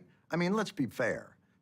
Isn't this show going to be on Apple TV? Correct. And I think Apple TV is worth about 5 times as much as Exxon. I think Apple's price since the stimulus began... And now he's just laying it on super thick. Like, you work for Apple. You're a bad person. Apple's value has gone up by about $1.2 trillion. Right. That's $4,000 for every American, just in increase in the value of Apple. You just made my point for me. Do you feel that Apple is somehow gouging or doing something wrong? Yes. Yes. Of course. And Exxon is, and Mobil. Did he expect Jon Stewart to be like, no, I'm gonna defend Apple? So let's talk about Apple. Let's talk about Apple. Do you think Apple should just sell phones for less and not have enough phones? What would you have Apple do? You're saying to me, John, market forces are market forces. And if demand goes up, are you suggesting, young man, that Apple should charge less than they could charge? Let me flip that on you. When there's a tightness in the labor market, what you're saying is the workers shouldn't do the same. That the workers, just following the same capitalistic principles that allow Apple to charge more for their phones, shouldn't charge more because wage inflation is driving inflation. That's not at all what I'm saying, John. That's exactly what you're saying. Actually, it isn't. Boom. That is the punchline, basically, of this clip. It's because there was this whole thing in the economy. Wage inflation, the tightness... Did he ever say wage inflation was a cause? Not in this segment of the interview. This is just an excerpt of the. This is just an excerpt, like an isolated part of the interview. But it's actually been a very, very common talking point concerning inflation in post-COVID times. Exactly this, like those darn people asking for $15 minimum wage are going to cause your McDonald's burger to cost $30. Hey, Thinking Sabercat, welcome back to the stream. How are you doing? You should check this out as Fox News is now panicking that France is talking to China. Oh, no. Oh, no. All right, I'll check that out right after this. Thank you for the link. Hi from Brazil, comrade. Hey, how are you doing? Vitor Benedetti. Nice. Nice name. How are you doing? Welcome to the stream. We are currently watching Jon Stewart own an economist with facts and logic. Every worker should get as high a wage as they can. it would be a terrible idea. But the to try to Fed is restrict going to the wages. intervene. The When- Fed is going no. to intervene to make that not possible. No, the Fed is intervening to control the overall level of demand growth. And what will Because that if it do to? And what will that do to because the if it labor market? goes much faster. What will that do than to the labor supply, market? What will it lead do to the labor market? It Look, will It is loosen it likely to lead to looser labor markets. a somewhat looser labor market. Exactly. We hope to minimize that consequence. There you go. I kind of watched the whole interview because I'm not on fucking Apple TV and whatever, but oh. Okay, I admit that without the context is a bit it maybe was a little bit like hard to understand, but I don't know. To me it was kind of clear what was going on, but maybe I should have done a better job of explaining the back and forth.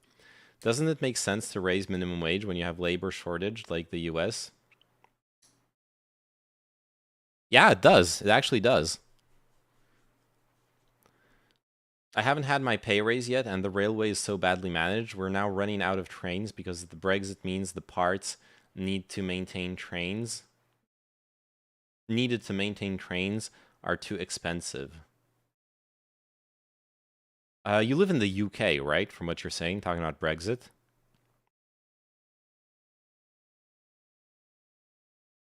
How does it make sense? Because by raising minimum wage, you raise the incentive for workers to work. I mean, the idea being, it depends on the cause of labor shortage. To be fair, it depends on the cause of labor shortage. So like a labor shortage because of a hole in the labor market concerning like a specific rule. A specific rule when it comes to whatchamacallit, like a specific expertise that's needed. If that doesn't if there aren't enough qualified people for that role, there aren't enough qualified people for that role. Like the changing wages won't magically make those people appear, except maybe from other countries. They'll like be able. It'll make economic sense for them to come to your country to work eventually at some point once you've raised the stakes enough.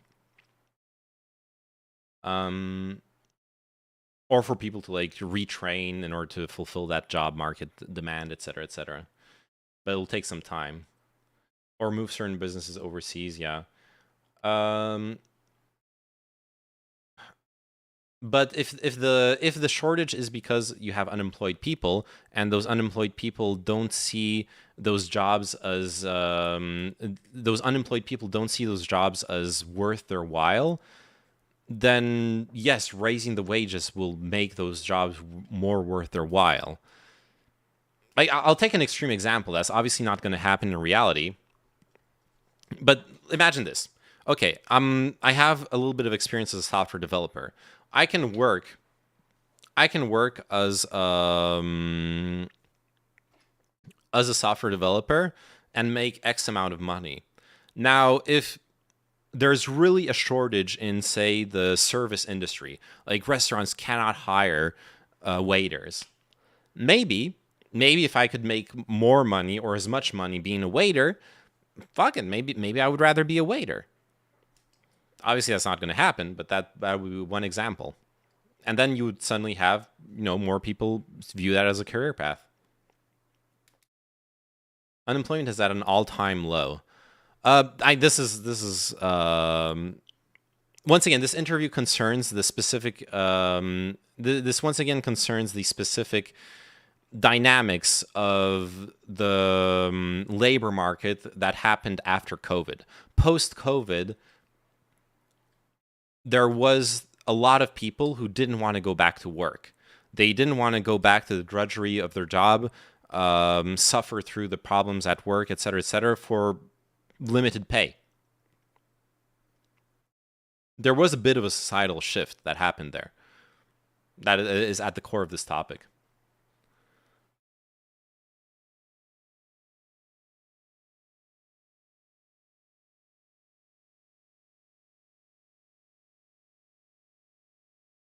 It's to stop businesses from hiring. Oyoyo stated the reverse. Because I'm looking at it from a demand, no. Oh yeah, in this case is the supply side, right? The employer is the demand, and the employee is the supply. So like by forcing the demand to be inflated, the price for the ask from the buyer to be higher, the wages to be higher. If the supply exists, you're adding more incentive for the supply to be delivered. I was just looking at it from that perspective. Obviously, there's a lot of other scenarios, and we just went over some of them where that doesn't work. The labor market, like pretty much any market, once you go down to the nitty and gritty and the reality of it, there are a lot of other dynamics at play. It's not Econ 101 supply and demand, like the X marks the spot and all that shit. That's not how real world economics work, of course. But that doesn't mean that those basic principles of supply and demand don't affect the workings of the economy either. Truth is somewhere in between. Anyways, I really like that clip. Okay, I like Jon Stewart. I simp for him. I thought it was cool.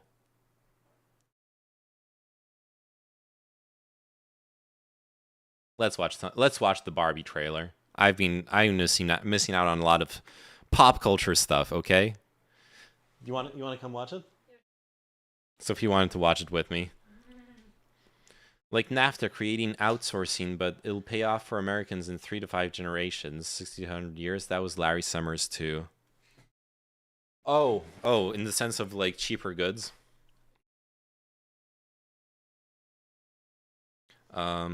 Will the cable be long? I think we need to switch headphones. It's no.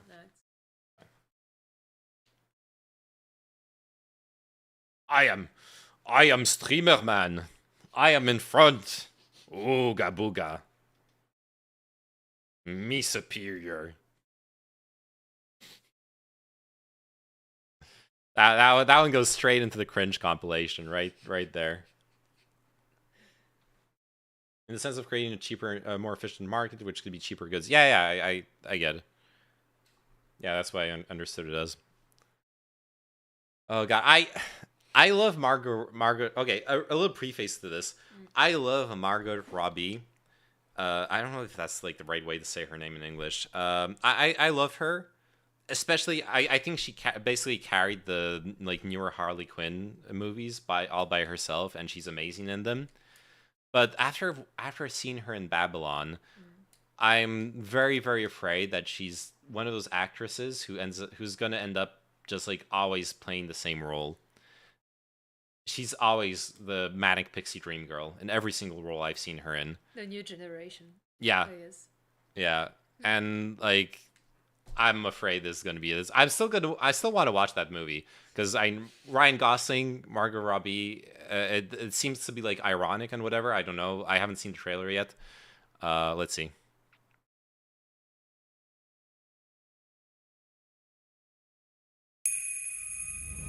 Oh, they did the Warner Bros. Logo in pink.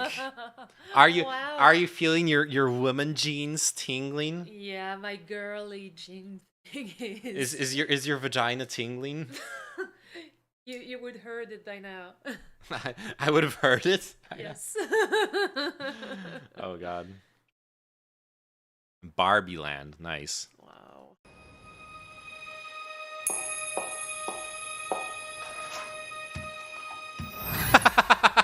So fucking stupid. I love this already. Barbie!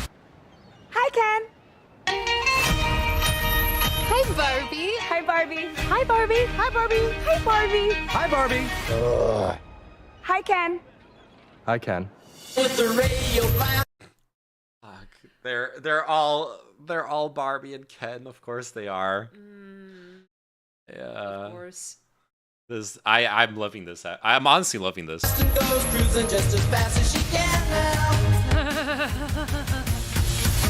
thought I might stay over tonight. Why? Because we're girlfriend-boyfriend. To do what? I'm actually not sure. Okay. This is the truth.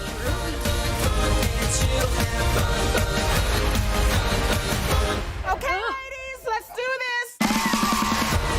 What did you want to say? I was I saw one of the Barbies with the haircut and the thing on the face. This is totally what we used to do to our Barbies siblings. Is the mic picking her up, by the way? Let us know if she needs to speak louder. Because I wasn't looking at the I'll thingy. try. Thank you. Wait, where was it? Was it Yes, here? here. Oh, yeah. I know what you mean. Yeah, like fucking up the dolls. Yeah. Yeah, turning them into punks. Yeah. Okay, ladies, let's do this. Oh, it's that guy. It's Will Ferrell, yeah.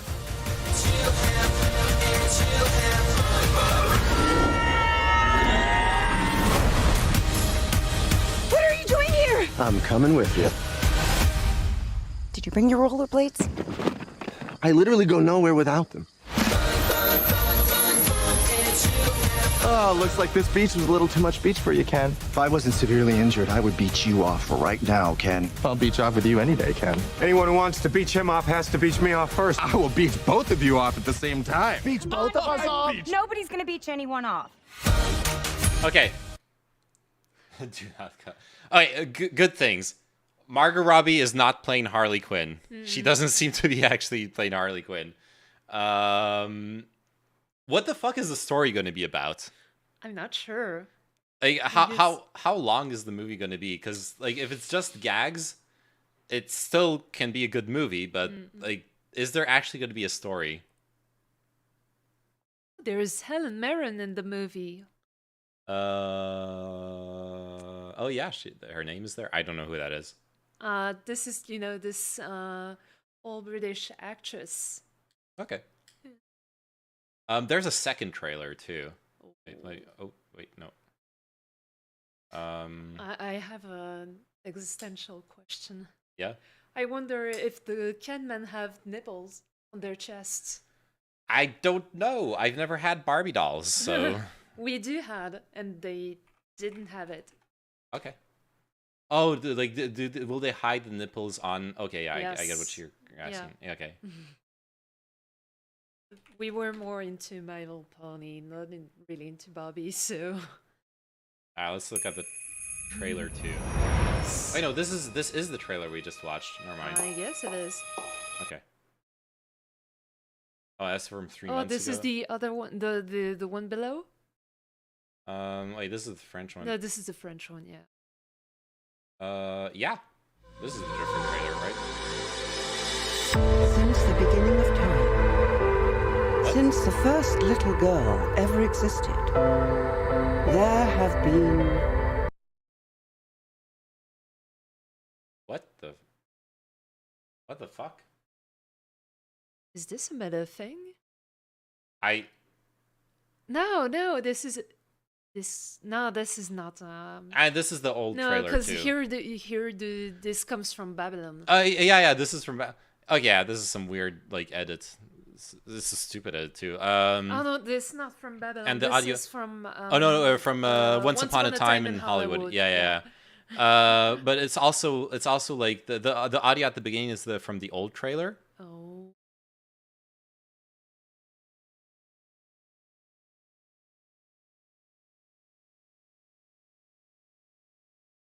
Why do people do this? They're like splicing together. They're splicing together scenes from other movies to do like fake trailers. That is so dumb. Why? To get some views. Yeah. And attention. It's actually just bait. Yes, it is. What the? And you just got into it. This is yeah. Oh god.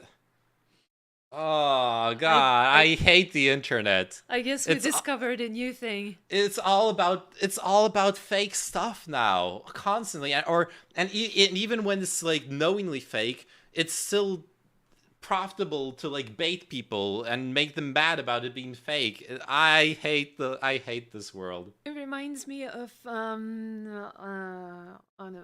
of one other thing. It's false trailers of movies, but Oh yeah, those in are good other though. ways. Yeah, I remember the Amélie Poulain's Destiny turning into a horror movie, or Shining looking like a family comedy. Yeah, can you find the Shining one? I wanted to find the Amélie Poulain. Okay. Because no one watches French movies, okay? Everyone watched Amélie Poulain. But yeah, we can try for Shining. I'm teasing you. It's like... Shish. Do women have nipples? We are virgins in chat. Yes. Do you want me to type it? It's QWERTY. Yeah, do it. Really movie trailer. You had it. Oh no, as a romantic comedy. It's this one, right? I'm not sure. But yeah, go ahead. Oh. Meet Jack Torrance. I'm outlining a new writing project. No, it's not this one. But no, yeah. you had it. Family movie trailer. Yeah. I guess it's this one. Meet Jack Torrance. Yeah. I'm outlining a new writing project. It works. He's a writer looking for inspiration. Lots of ideas. It works. All 3 pixels of this. Yes. Viva la Meet resolution. Danny. He's a kid looking for a dad. There's hardly anybody to play with around here. What's up, Doc? Jack just can't finish his book. I don't want to sound melodramatic, but there's no way to make it economically feasible. Here's to 5 miserable months. But what I find really impressive, and what I find really cool in Meet Rob Schneider, he is a carrot. What I find really impressive or like really cool to see in those kinds of edits is you really see how much music that just tells you what emotion you're supposed to feel when watching something. Yeah, absolutely. This is what you call Mickey Mousing. Yeah, exactly. now, sometimes what we need the most This is funny because just around the corner. What this is going Rob Schneider. No. I'm your new foster father. I'd do anything.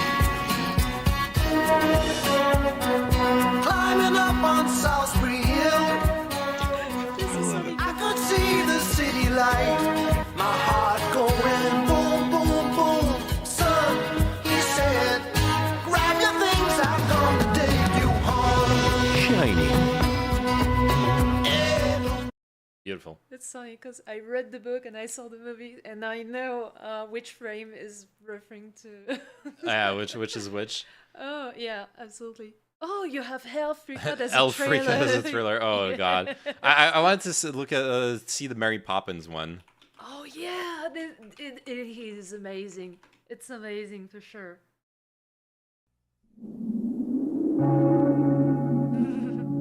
Stay awake, don't rest your head. Don't lie down upon your bed. Yes. It is super fucked up. But it's once again, it's mostly just the sound work. Yeah. Doing the horror.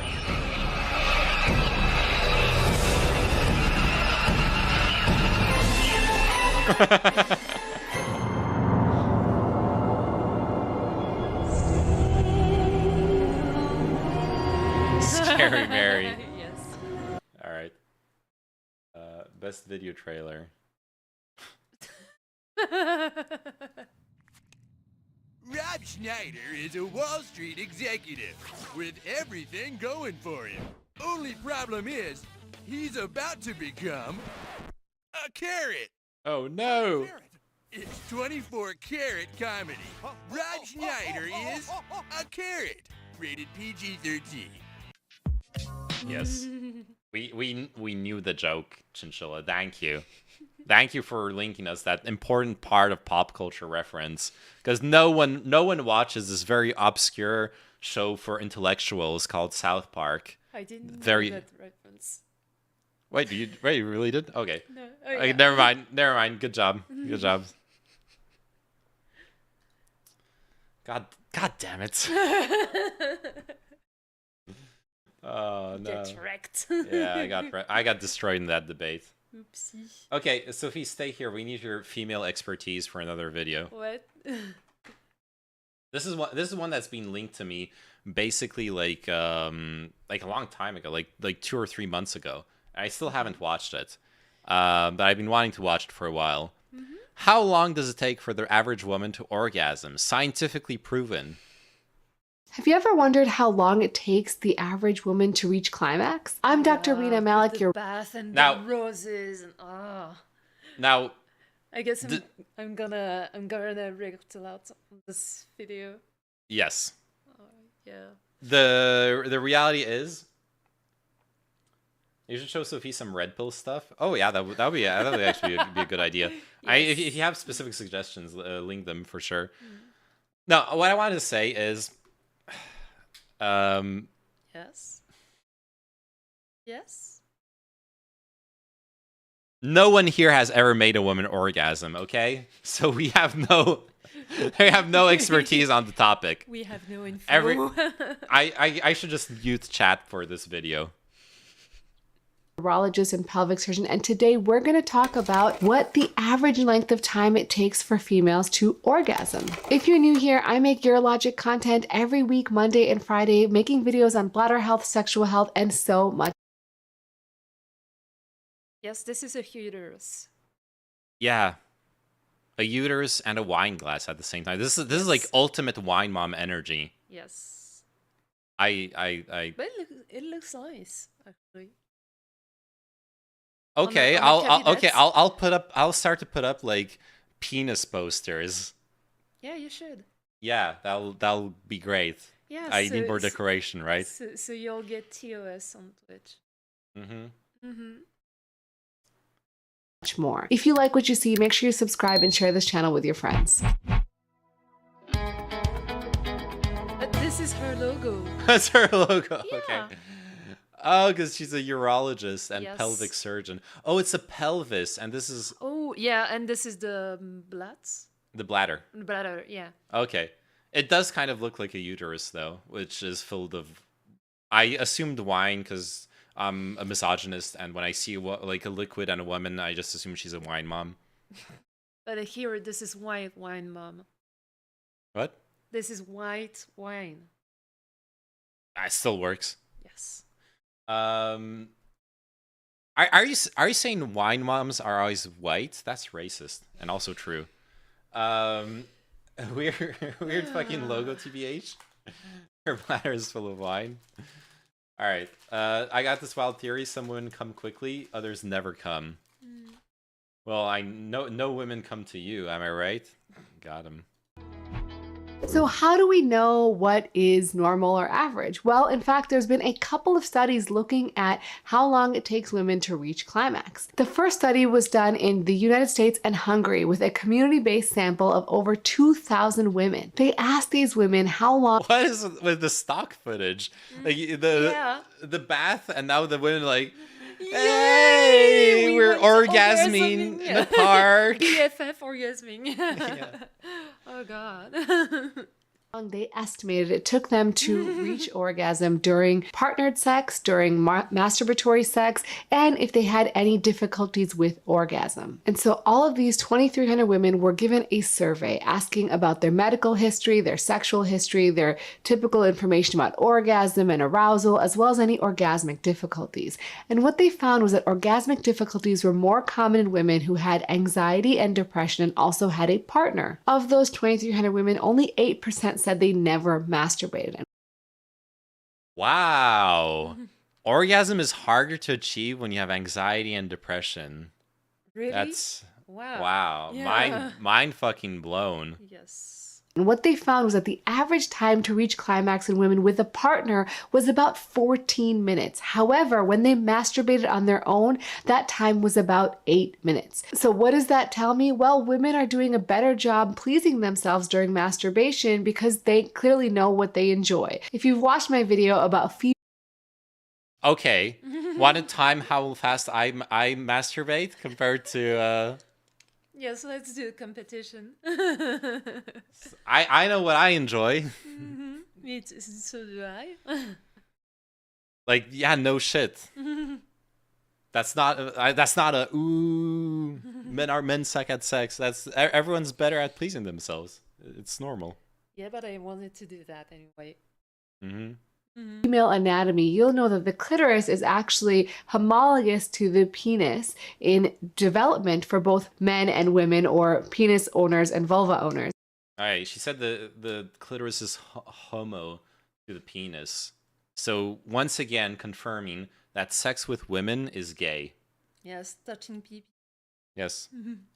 Very often women need clitoral stimulation in order to reach orgasm, and very often when masturbating, women focus on clitoral stimulation. The other reason that authors in this article mentioned why women may orgasm quicker during masturbation is because during sex, women are more focused on intimacy and trust with their partner, whereas masturbation is primarily 100% for pleasure. Despite the difference in the time it takes to reach climax, the majority of women in this study found partnered sex more satisfying than masturbation. Those with orgasmic difficulty, however, were a little less likely, about 44% compared to those without orgasmic difficulty, where 75% of women found that partnered sex was more satisfying. Interestingly also, women who were older and had a very satisfactory relationship status were more likely to have shortened orgasmic latency time, or shortened time to climax.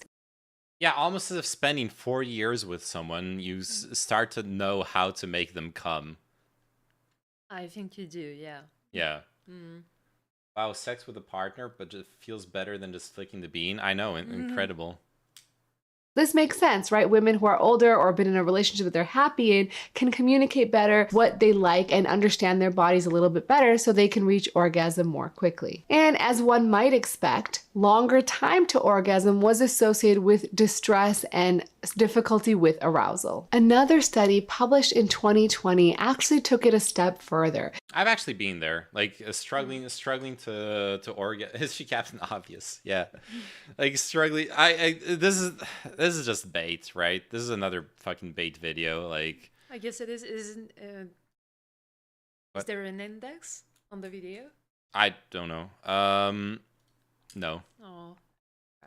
No, it's just, I'm just saying it's a bait video because it's like, how long does it take for a woman to orgasm? Scientifically proven, blah blah blah. Yeah, sure, there's the study confirms what, but like it's fucking obvious. They recruited women to measure their time to It's not newsworthy, right? Anyways. orgasm with a stopwatch over a period of 8 weeks. They recruited. Oh my god, you're like. You're like, you know, feeling frisky, and you're like kissing, and she's Stop like, the timer. all right, let's do start. this. It starts now, and she's, I'm coming. No, fuck, no. Gotta reset the timer. I stopped it too soon. Wait. 645 women across multiple countries, including the US, UK, Netherlands, and India. And it was estimated that it took somewhere between 6 and 20 minutes for women to reach climax during sex, with the average being 13.4 minutes. And 17% of the women in the study reported never experiencing orgasm. And when That's my girlfriends. What should I say? Whatever you want. I don't know. asked if Never mind. penetrative intercourse alone was sufficient for orgasm, the large majority said no. Up to 69% of people needed a I just had the answer. I should have 2 minutes ago. Okay. until me. Oh, yeah. Sorry. My brain reacts too slowly. Additional clitoral stimulation to reach orgasm. So I hope this video answered the questions that you're looking for. No. As always, remember to take care of yourself because you're worth it. I still don't know who the fuck designed her logo. That's the only question I have. Who came up with that idea? No, I'm not satisfied. I wanted to learn things about pelvic surgery. Pelvic surgery. Yes. I don't think... It seems like her main thing is sex stuff, which obviously, you know, that's gonna give more views. Yeah, but I guess it's okay because, you know, since there's a lot of, you know, young people or teenagers looking for these kind of questions, it gives them the sexual education they don't have in school or whatever. That's true. I mean, yeah. if her content like it seems to be properly researched and all that stuff, then it's like it's good. It's good that this exists. I agree. Yeah, it reminds me of a few days ago, my siblings sent me a video about there's this gynecologist. Yeah, gynecologist doing a lot of videos about menstruation and periods, and I learned quite a few things. Nice. And I'm 32, so Yeah, I'm yeah, like, yeah. That's true. Well, I was expecting. Well, I was expecting kind of that. I was expecting more to like learn new stuff than be like, oh yeah, wow, people who've spent a lot of time with their partner orgasm faster, huh? There's like yeah. Sophie, you should be a bad example for guys and set wrong standards for the average public, but uplift your own boyfriend by saying you come 7 times within 1 minute when you have sex with you. Only 7 times? Nah. I feel like that would be unpleasant. That would just be too much. Okay. You would feel uncomfortable. No, not me. Oh, for you. Oh, yeah. Like, there is such a thing as too much stimulation. Oh, yeah, for sure. Like, it would probably be painful at that point. Yeah, there's even a syndrome about there's a syndrome. You know, it would be the perpetual arousal, and yeah, it brings only pain and suffering, and discomfort through the day. Yep. All right. So do you still need me here? What? Do you still need me here? No. If you want to go back to reading, go ahead. Okay. I think I'll watch some more of those videos though. Oh, these you mean? Yeah, sure. Okay, I can watch it. Jesus, woman, choose. I did. Yeah. Not fast enough. How to increase mindfulness? Okay. Oh, I want to know. What can you do to increase your mindfulness? Well, there's I fucking hate the word mindfulness. a few things that people often discuss. First is awareness of the breath. So actually taking time every day to close your eyes, sit down, and The stock actually photos again, yes. your breath. or footage. Take deep breaths in and out and focus on that breath, exactly what it feels like, how your body. Okay, whatever. What is edging and is it safe? Oh, come on. Edging? Edging? You don't know what it is? I'm not sure. It's denying yourself orgasm, like coming as close as possible to the orgasm and then yeah, denying yeah, it. I see it. And the idea is, at least the people who enjoy it and practice it, they say that when you finally do allow the orgasm to get there, it's so much more intense than if you just let it come the first time. Okay.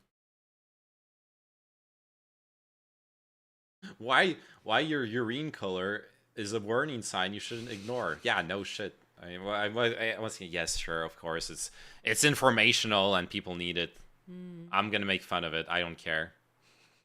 Go ahead. Okay. Have you ever wondered what the normal Let's look at some men's health, the real health issues. Yes. testosterone level is for your age? I'm Dr. Rina Malik, urologist and pelvic surgeon, and today we're going to review some new research digging into what testosterone levels are on average for men. I guess for every normal people who got to see, who go to the hospital and have an appointment with the specialist, they'll see, the YouTube award on Oh behind the God. desk, and they'll be like, okay, I can trust this person. Oh God, yeah, no. If I arrive at my doctor's fucking office and there's a YouTube Gold, Platinum, whatever, I'm running away. Oh God, no. Oh no. For all you know, they're like their channel is like a fucking Jewish pyramid conspiracy, alien conspiracy construction channel. Like until you get back home and you actually Google them and find their channel, you don't even know if it's about medical expertise or not.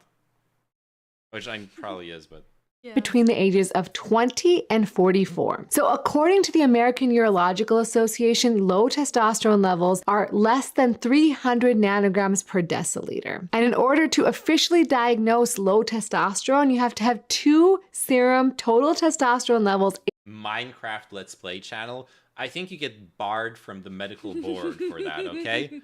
If I catch a gynecologist or urologist having a Minecraft Let's Play channel, I'm destroying their career, okay?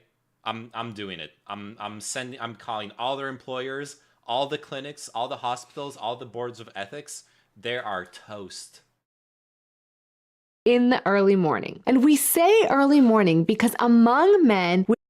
And if they're playing League of Legends, I'm Minecrafting them. That's what I'm doing. There is something even worse than Minecraft. What about Fortnite? Fortnite is based and what's the name of the guy who did a concert in Fortnite? I actually it wasn't Drake? No, not Drake. Travis Scott. It was super dumb. Mm-hmm. Oh, Ariana Grande did that too? Oh God, I need to watch that. I actually enjoyed the Travis Scott concert. I don't even like his music, but I thought it was a really cool idea. Mm-hmm. I'll watch the Ariana Grande one. Anyways. This is what people do. They look up medical advice on the internet, and before you know, they talk about how government is run by lizard people infecting you with the COVID vax. Yeah. With traditional sleep patterns, meaning you usually sleep between 10 p.m. and 6 a.m., your peak testosterone values occur between 3 and 8 a.m. And those levels tend to... Okay, and I want to go on a rant about that. Mm-hmm. And then they ruin it for the rest of us who actually know how to, like, parse and research medical stuff. Where, like, fuck, when I went to see a doctor and I wanted to go consult at a clinic for a diagnosis concerning perhaps ADD, I got treated as if I was some like wacky hypochondriac who like she was like, oh what you have is not ADD, you're just normal and trying to feel special. And I maybe I am. Maybe I'm completely misunderstanding, which is why I want to go to a clinic and get an actual medical diagnosis. And sure, yeah, if the diagnosis says I'm not, then I'm not. Then that's one step farther in understanding the status of my mental health. But instead, I got berated for like 15 minutes for following internet trends because I triggered her by mentioning ADD. Yeah, but she shouldn't have do that. She yeah, did I know. her jump. She was wrong. Yeah, yeah. Well, that's why I'm complaining about it. Yeah. Connected to morning? Wait, I don't. Oh yeah. What was on the video? Like your testosterone peak is between 3 and 8 a.m. Oh. That explains a lot. With traditional sleep patterns, meaning you usually sleep between 10 p.m. and 6 a.m., your peak testosterone values occur between 3 and 8 a.m. And those levels tend to decrease quite significantly throughout the day. Particularly, they've looked at total testosterone levels at 4 p.m. in men who are 30 to 40 years old, and they found that they're 20 to 25% lower than measurements taken at 8 a.m. And why do you take 2? Well, that's because there's really significant variability between testosterone levels, even if they're they're from you. And this has actually been shown in research that repeat testosterone levels can vary between 65 to 153% between tests. And when you use two measurements, this is actually reduced to somewhere between 30 and 43%. The problem with this 300 nanogram per deciliter value is that it was derived from testosterone replacement trials that were done in men above the age of 45. Also, we know that testosterone levels decline with age. And lastly, cutoffs vary depending on the society you're looking at. So while the American Neurological Association says 300, there are societies that go as low as 200 and societies that say cutoffs are as high as 350 nanograms per deciliter. So I know in my practice, there's tons of young men who come in talking to me about having symptoms of low testosterone. And what are dude. Okay, I'm absolutely convinced. I'm certain. I know the Venn diagram of men coming into her office to ask about low testosterone and Andrew Tate viewers. It's a circle. The same kind of man who's gonna be like, "Oh no, am I low testosterone? Am I like masculine enough in my blood?" You're worrying about the wrong things, motherfucker. Unless you know, if you have an actual medical problem, obviously endocrinology is a real thing, but those symptoms? Well, they can be fatigue, low sex drive, difficulty with erections, having reduced muscle mass, maybe losing some armpit or pubic hair, or noticing that. Yeah, okay. Like fuck. Like I'll okay. What Why did I pause here? doing? Yeah, like okay, yeah. This is not for her. This is dangerous. But why the photography? You seem to be taking a dick pic. Oh yeah, he is actually taking a dick pic. With the testicles smaller than usual. Testicles smaller than usual. It's like I'm gonna take a picture, so can you compare it and sending it to your bro? To your bro. Oh, what I was thinking was maybe you want to immortalize them for posterity. Like, dude, my balls are so small right now. Like, I need to show this to my kids if I ever have them, because maybe the balls will like shrink to nothing. Yes. Yo, doctor, let me show you my dick. Are my balls small, bro? Yeah. Yes. Can we do a side by side, bro? Yes. Touching balls. Why are they this small yesterday? Yes. Can you ask your mom why are my balls this small yesterday? that would be a sick your mom joke though. I guess because these people connect their masculinity with testosterone levels. Yeah.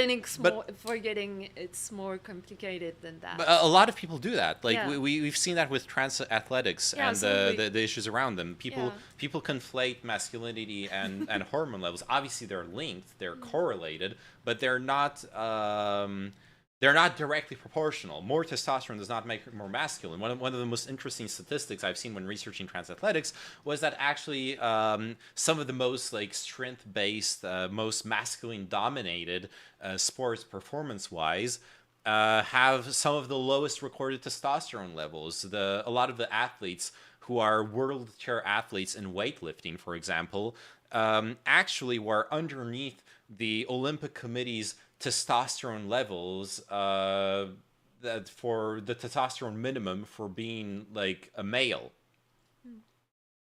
Weightlifters, right? I'm not talking about like feminine sports, whatever the fuck that means. I know I actually I'll already clarify what it meant, but anyways, You're derailing. I'm derailing myself. Yes. God, I need to learn to The stream testicles are smaller than usual, or even having hot flashes. Some guys will also have depression or difficulty with concentration and memory, or even notice that their breast tissue is enlarging. So these are... Wait, isn't gynecomastia, isn't that also something that can happen with steroids? And aren't steroids testosterone? I know exogenous testosterone is different from endogenous testosterone, but steroids, gynecomastia, sorry. The main cause of gynecomastia is anabolic steroids consumption, according to this study.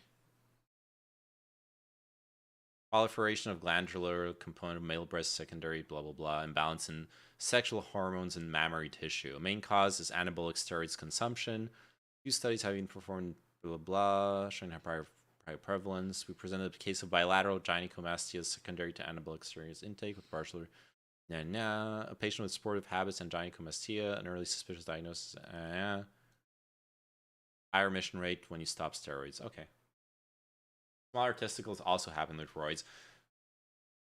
And to be fair, I guess with the way hormones work, it makes sense that the second you fuck with them, whether it's more or less, it will still like fuck with your body in similar ways. To be fair, that's temporary. It's not for the rest of your life. Well, unless you take the steroids for the rest of your life. Oh god, there was this post on Destiny's subreddit that was so cringe. What? Okay, now I'm definitely derailing myself. It's alright. I'm gonna join on the railing trip. Our Destiny and steroids. Is this Suzuka on your profile No. pic? No, it's it's not. not. Wait, sort by new.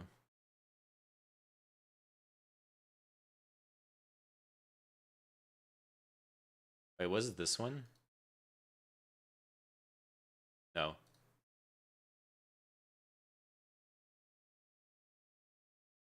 Wait, this is like 7 months ago. God, it's a recent one. Why is Reddit search so fucking bad? I know, right? Why, dude? Why is the search so bad? I don't understand it. I literally had it in my feed just like a couple days ago. Was it this one? No.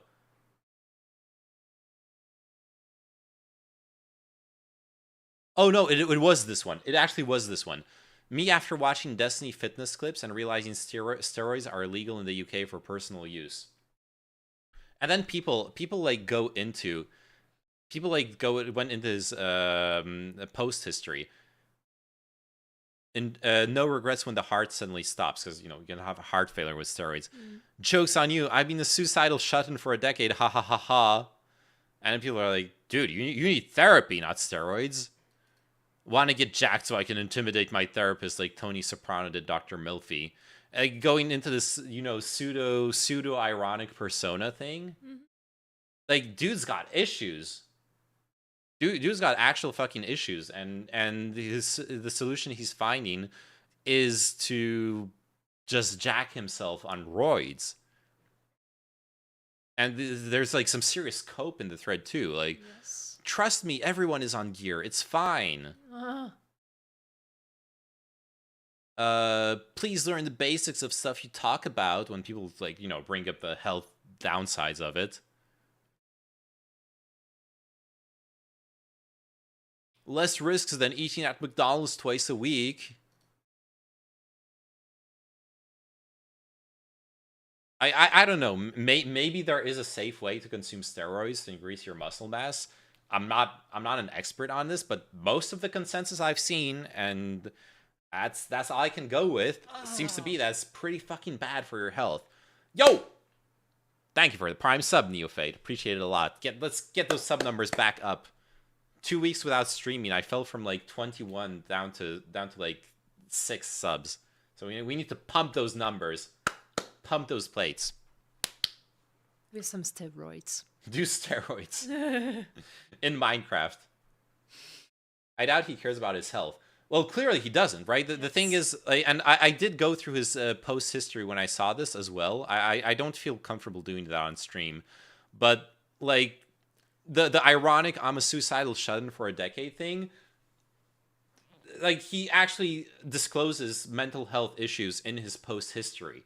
Like this guy does actually have problems, and the fact that he doesn't care about his health is definitely like a symptom of that. Yeah, I saw a comment about that before. Yeah. Yeah, you got this stuff from a friend who abuses steroids massively and seemed to be dealing with some serious issues. Right. I forgot about that. Yeah. So this guy has a friend who abuses steroids. He posted about his friend abusing steroids and even like asking about it. And now he's getting steroids from the guy who abuses them. It's a really bad cycle. Like imagine if you're taking your heroin advice from your heroin addict friend, basically. Yeah, this is awful. Have I been working out? Shoulders look wider, or is it the angle? The angle probably helps, but I came back a week ago from a week of really intense sports when I was skiing in the mountains, like every day, from like 9 a.m. to noon I was skiing, and then in the afternoon I also was skiing, almost every afternoon of the week, not every single one, but most of them. So yeah, and like leading up to that, I was working out just to be in shape enough to be able to endure the week. I have done nothing since I came back, but I plan on getting back into the workout vibe, yeah, and to keeping it up. But yeah, for sure, I feel stronger and after that week for sure. I don't know if you can really tell, but. You don't know, but the bodybuilding forums is the most toxic stuff out there. Huh? I've never been on those. That's how heroin works, lol. Actually true, yeah. What is this? Why did you link me this? Showing the technology of building a television, including vacuum tube production, quality control, and testing of electronic components. Why are you linking me that, Rob? Why would I want to watch that? Anyways, back to this. I know that much more people than one might think are on steroids, and in the UK it might be even higher since it's legal, but the vast majority of people doing steroids are being very dumb and reckless. The only scenario where doing steroids makes rational sense, even remotely, is when you can make money off of your body, really know what you're doing, and you're peak natty already. Seems like very reasonable advice. Yeah. You started training like half a year ago and did stuff right away. Now you are given almost the whole kitchen sink by someone who abuses stuff badly by your own account. At the same time, you seem to be dealing with a lot of stuff if what you say is true. Do you really think this is going to go in a good direction? No response, unfortunately. Yes. Funny link, though. Yeah.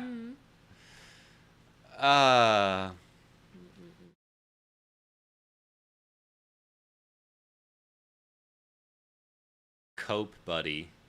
This is like linking him research. Show me causation. Running a cycle, then clearing out and recovering, then running another is perfectly safe. Honestly, I think you would be better served getting a therapist and working on your self-esteem and self-confidence. No one gives a shit what you look like except you. I have ripped friends and skinny fat friends.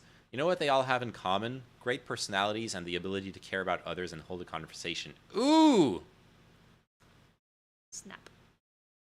As you, Kefa, succinctly put it, if you're taking steroids and don't make money with your muscles, you're stupid as fuck, honestly, and are just risking long-term organ damage for your vanity.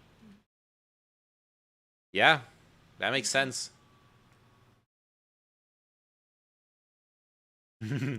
Oh, except this guy's right too. All right, society definitely cares about how you look. Let's be real. I agree with everything else, but not everyone has a bedazzling personality while being 300 pounds. But yeah, there's a difference between looking good at and going on steroids to get super jacked. And honestly, a lot of people don't even find the super jacked look attractive. Being a twink, especially nowadays, is probably like way more attractive. It will get you like way more attention than being just like super jacked. All right, I guess both would work, just for different people. Bodybuilding is one of the most toxic things out there. The term bro science was born in the bodybuilding community.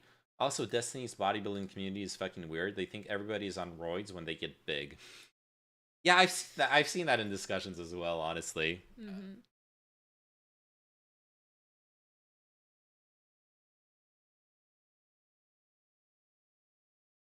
Yeah, I just thought it was really fucking sad, honestly.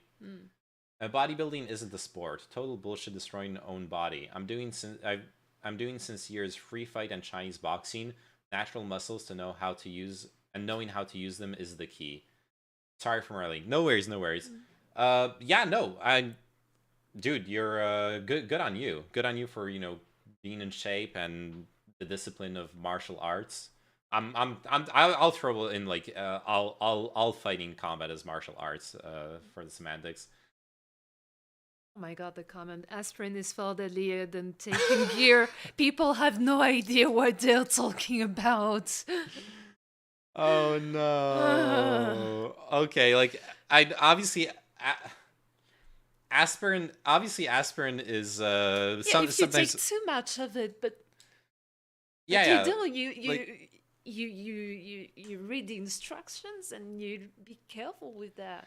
Yeah. I was gonna say there was this phase in medical history in the 20th century where people because aspirin lowers your blood pressure. So, for example, there was this thing in the U.S. I think in the 60s or 70s where doctors would tell men, because men tend to have higher blood pressure, to take an aspirin every day, even if you aren't feeling bad. Like just take one preventively. So there was a time where aspirin, the like side effects of aspirin were way underplayed, even though it is technically kind of a toxic chemical. It has its medical uses, but got to be careful with it. Yeah. Yeah, for sure. But there's no shot it's deadlier than taking steroids. No fucking way. Are steroids worse than plastic surgery? Depends on what you're trying to solve, right? If you're trying to get bigger muscles, because so let's take the examples from the post from the Reddit post. If you're making money off your muscles, you're fucking Schwarzenegger in the 80s, you're winning like bodybuilding competitions. Plastic surgery is not going to give you the muscles. Steroids are. You're accomplishing something with them. If the goal is to improve your body image, probably plastic surgery wins out, because steroids, my understanding is, and I might be wrong on this, I've never taken steroids, but my understanding is steroids really severely impact, especially for longer use, severely impact your mood and your psychology, your mental health.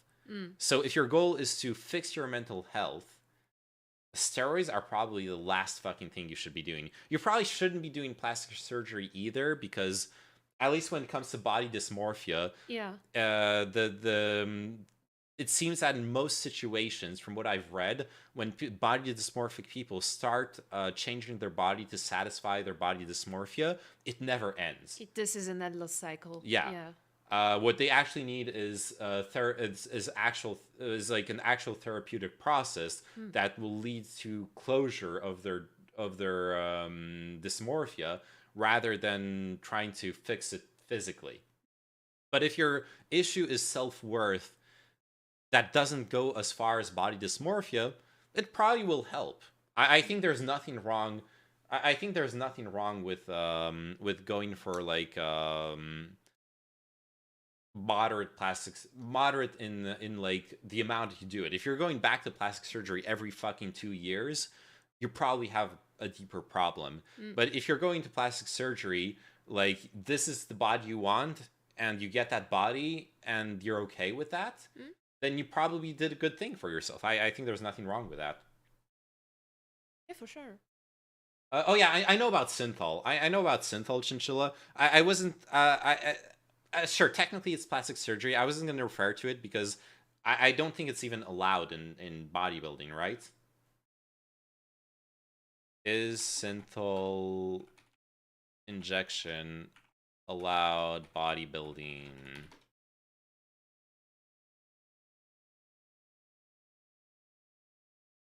Oh, so it is allowed.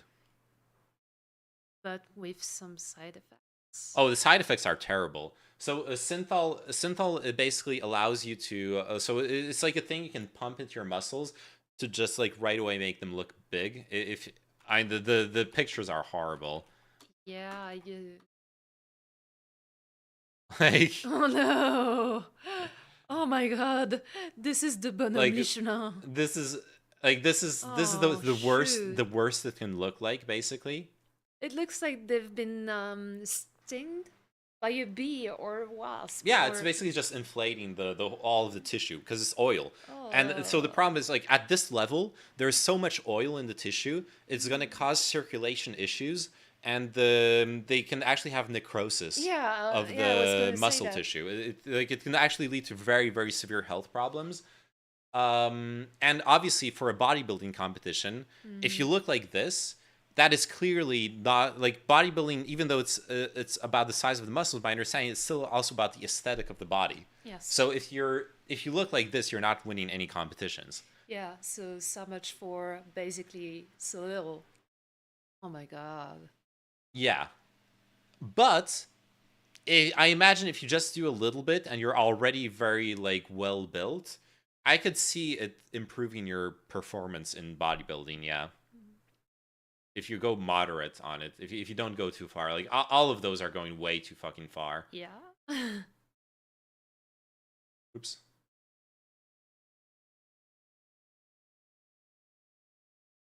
These people are just synthol addicts. Yeah. It also looks like some messed up IA results. Such. AI, like messed up AI generation. Yeah. I'm sorry True. for them, but yeah. Yo, Igor Blohug, how are you doing? Long time no see. Neither are steroids. Yeah. A good friend of mine had to stop with steroids because of heart problems. He was really bad and near-death experiences because 20 years injecting steroids. Don't do that, guys. Damn. I'm glad he made it out of it, though. They're not strong. It's just a shape. Yeah, we know. Yeah, there are a couple of those people that became amputees. Yep. Yeah, this really... Like, at this... I imagine in small doses it's probably okay. But at this point, you're really endangering yourself. Sure.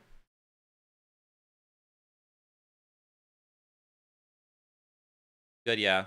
Anyways, back to testosterone. That was a long derail. Also, do you want to eat something?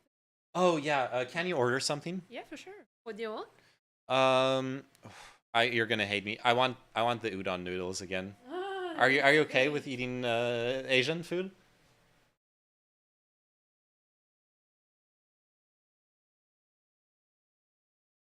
Yeah, I remember the name of the restaurant. Okay, good. Let me oh yeah, here's the app. Yeah, it's generally for the upper pecs, chest, or like your traps. Because some people look like Mega Man, but the bicep injection's usually pretty bad, yeah. Do you know? Nope. No, okay.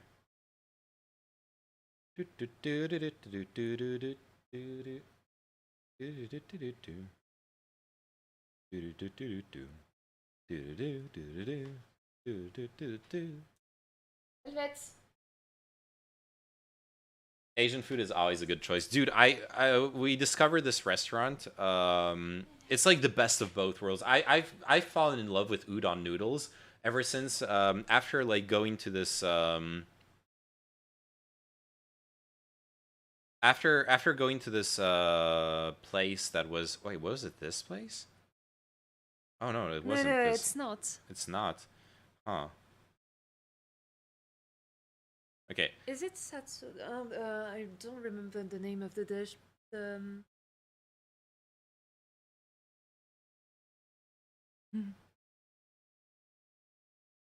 Hey, isn't it fine?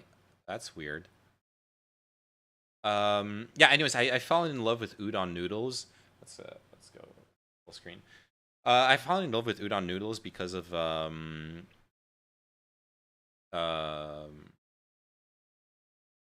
tasting some really good ones after we went to that museum for the like your at your old job. Remember the Japanese place we stopped at? Yes. They were so good. They were.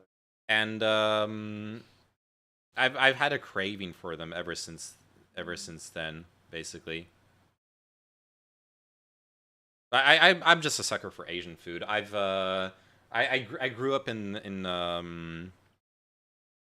a Buddhist temple, so kind of always was eating Asian food, mostly Korean influence because it was Korean Buddhism, but yeah. Yeah. I like all that stuff. On the next. Yeah, I know. I'm just looking at like other places because we're not finding it. Let me. Okay. Okay. Try. Don't get me wrong, steroids are cringe, but why do you think there is a different? Why do you think there's a different view on body altering when it is done to look more masculine versus feminine? A BBL is just synthol with your own fat instead with the same risks. No, I don't. I just said I literally just said I don't think like injecting synthol reasonably, probably perfectly fine. Like it seems to be the synthol addicts that really harm their health. I might be wrong on it. I didn't research it that much, but my understanding is if you just like moderate, like put in a little bit to like plump up your muscle, I don't think it actually damages you, right? The body breaks it down after a while and you'll be fine. Just gotta not inject too much. It's similar to plastic surgery in that way, right? A really little bit, to be fair. Yeah, and I would have to research it. I don't feel confident, giving an expert opinion. But I don't see them as necessarily different, no. I would react the same if we were looking at photos of, like, plastic surgery addicts and the way they look after having gone through 15 plastic surgeries in like 5 years. Like, I'm really not a fan of that look, personally. I really don't like that. It makes me feel it makes me feel like they have some serious problems that they're coping with. Adele spent 5 million on plastic surgery and looks normal. Good for her. Then she managed to I guess, to be fair, that explains why she spent so much, because she probably got like the best fucking plastic surgeons on the world. Is she an addict though? No, because she makes enough money that spend is normal, right? And well, an addict, I don't know. Like, is she satisfied with where she's at, or is she like continually pursuing plastic surgery? I don't know. I'm not familiar with her plastic surgery history.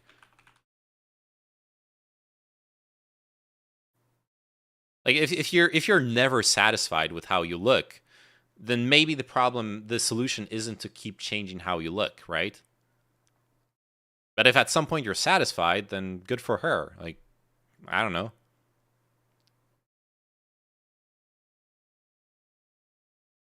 All right, let's look at some like celebrity articles. Did Adele get plastic surgery? See her transformation photos through the years. Blah blah blah. Adele shed 100 pounds during the coronavirus pandemic. Visually, I represented a lot of women, and yeah.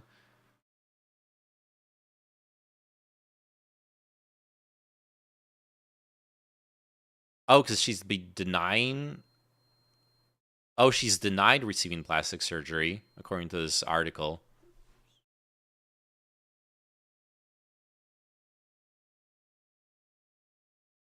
Right, so she claims she's never had plastic surgery, actually. Probably. Let's look at the photos. Okay, we're celebrity commentators now. This is probably the worst content I've ever done in my stream. Going through celebrity photos to determine whether they had plastic surgery or not. Okay, so this is original Adele. She looks the same, just more prettied up. 2009. 2010. I think this is still just like makeup and hairstyling. Could be just the lighting, like really, really making the cheekbones prominent. But like she's always had, yeah, because she's always had prominent cheekbones. Yeah, so they're still natty. Probably. Still. Yeah, looks like just a lot of makeup. Grainy photo too. Hard to tell. Completely different face she's making in this photo, so I don't really know.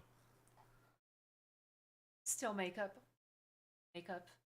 Yeah. There's the contouring face. Yeah, on and like the- same she because she should have the worry lines. She should have the lines on her skin, but that could be like Botox injections. Possibly, but it could also just be a lot of makeup and the camera lighting not showing off the worry lines. But I think the question is more her body actually. Like here she's still I would never have called her fat, but she's still like a thicker woman. And here she's actually svelte. That could be liposuction. But I don't see what's wrong with that either, if like that's what she wants to do. Or bariatric. Oh yeah, like the hole in the stomach Yes. thing. Yeah. It's not actually a hole. It's reducing the stomach. Oh, okay. Yeah. It actually depends on the kind of. Okay. I'm sorry, I can't. No worries. We can just find like some new place to take. Try. Yeah. Or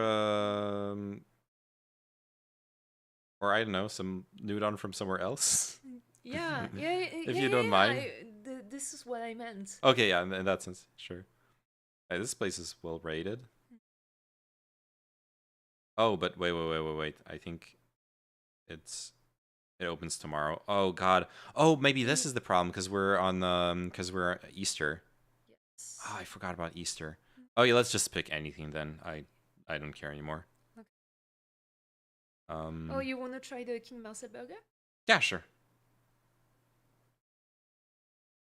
Is there Oh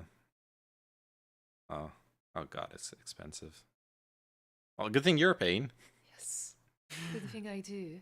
I'll just get the normal menu. God, I already ate a burger yesterday. I'm gonna become fat. Okay. You're gonna have strong. Yes, strong shoulders. Ooh, spicy burger. Let's go. Oh, or I could just go with the fried chicken. That'll be a little bit better. And but I want beef. I'll get beef. Beef burger. Fries with the sauce maison. Mayo. And let's get some gassy water. Gotta follow my You're Andrew Tate, but this is not San Pellegrino. It's a bad one. Yeah, I know. I do. But it's French. It's local. I prefer San Pellegrino. I have very, very high standards for my bottled water. There is a YouTube plastic surgeon who goes over celebs and estimates costs and procedures. Sounds like a very, very clickbaity type of content where you would be incentivized to kind of exaggerate. Not saying that it's necessarily bad, but or wrong, but I'm right off the bat a bit skeptical about that kind of content.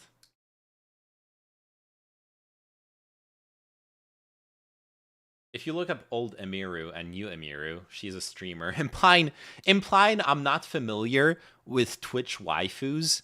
You think I would not know who Emiru is? You think I don't stop and look at her, like, shake her ass on every single TikTok video where she does a TikTok dance? I'm trying to bait a reaction out of you. Jesus. I'm working so hard. I'm joking. The menu. Sorry. Maybe it's her clone, Adrenochrome. Oh God. USA, burger, USA. Nobody is on Adele. Yeah, we don't care about Adele, actually. We're just... Okay, Vampire Hunter. I know you only come here to shitpost, like, once every 3 months, but the way the stream works is we start on a topic, we get derailed, and then we go to the fucking, like... Hey, you see the worry lines? It's only the makeup. Yeah, absolutely. Yeah, absolutely. She's like, her face, I don't think her face has been touched up at all. There's only 3 tons of makeup. Yep. Okay, so. But the question is the body. Like, has she had like liposuction between the? I don't care. Because it doesn't. She's not the, like, for me, the example of what I was talking about. It would have to be the Bogdanov brothers. Oh yeah. Like, when you're making yourself look like an alien. If they were happy with how they looked, then, fuck what I have to say. Fuck my opinion. Fuck anyone else's opinion. You do you. But I wonder, like, at some point, they were in the midst of their transformation into what they ended up looking like, and they were like, yeah, one more surgery is gonna, like, really get me there. And I'm wondering, like, what brought you to that state of mind? Was it from a healthy place, or was it from a place of deep insecurity and body image issues? It's sad, but you gotta laugh when you look at them. I know it's fucked up, but we all do it. I don't have to. You don't fucking tell me what to do. Jesus Christ. Fuck off, Chinchilla. We only wonder when we disagree with the results. True. Well, some people do that. You can wonder even when you agree with the results. It's just that it's obvious that they had a lot of surgery. It's true that if someone had perfect surgery that looked perfectly realistic, and they had it very regularly, they were constantly changing their body, and I just didn't notice. It's not that I would only wonder because I disagree with the results. I would still wonder if I knew about them constantly having invasive surgical procedures. It's just that I wouldn't notice the surgical procedures.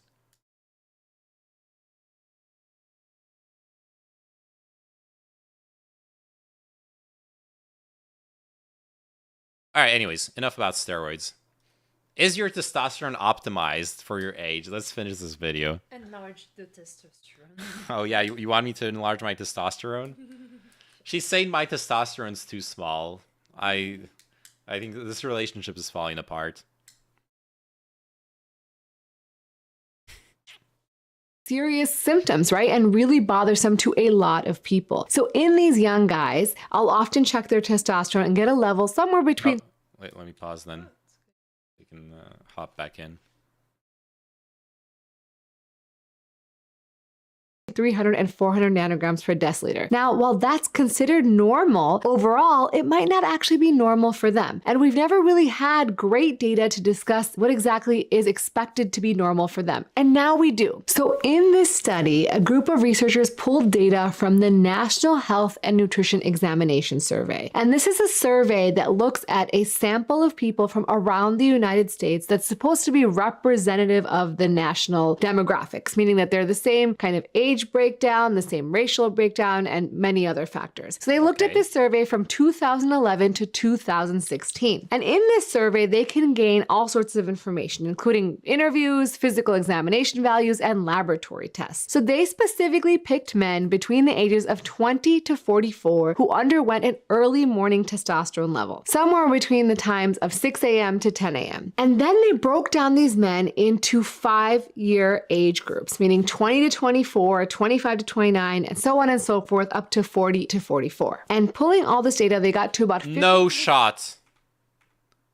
Wait, no fucking shot. Up to 40 to 40. No shot those men. We don't see his face. No shot this guy is 40 to 44 years old. Nah. No fucking way. He's 35. Yeah. And pulling all this data, they got to about 1,500 men whose average age was about 32 years old. So what did they find? Well, they found that in the 25 to 29 year age group, that the mean testosterone was the highest, the average testosterone, and that was 514 nanograms Peak masculinity. Grams per deciliter. And when you look at those who were 40 to 44, the group was the lowest of 430 nanograms per deciliter. They also found that for every single year you age, they saw a decrease in testosterone of 4.3 nanograms per deciliter. And then they decided, well, how do we do age-specific cutoff for low testosterone? Well, when they looked at the American Urological Association guidelines, they looked at tertiles, meaning if you broke up the men in a certain age group, the first third of them would have testosterone at this level, the next third would have them in this level, and the last third would have them in this level. And it was kind of like a bell curve with the majority of the people being in the middle tertile. And so they looked at their data and She's calling us turd tiles. I'm feeling offended for all men here. in the same way to decide what would be a age-specific cutoff. So they found that the age Only women doctors would dare talk to us this way. Feminism has gone too far. specific cutoff starting from 20 to 24-year-olds all the way to 40 to 44-year-olds was 409, 413, 359, 352, and 350. So this is a great starting point for a discussion about what is considered normal in your age group and where is kind of the beginning of normal considered. However, this is not a perfect study and there are some limitations. One is that we don't know if the men in the study actually had low testosterone because they didn't actually look if they had symptoms of low testosterone. So you would imagine that if you're getting a representative sample of the United States, Yeah, that might be a bit of a problem with that study, considering that a lot of people have lower testosterone but are perfectly healthy. Yeah, we need a male doctor for this topic. What does she know? Exactly. I'm tired of this woman-splaining happening in medicine. I'm glad we have meninist allies like my girlfriend to support our cause. It's important to have allies, women who know to shut up and listen to the male voices. She wants no part of this. Bye. Love you.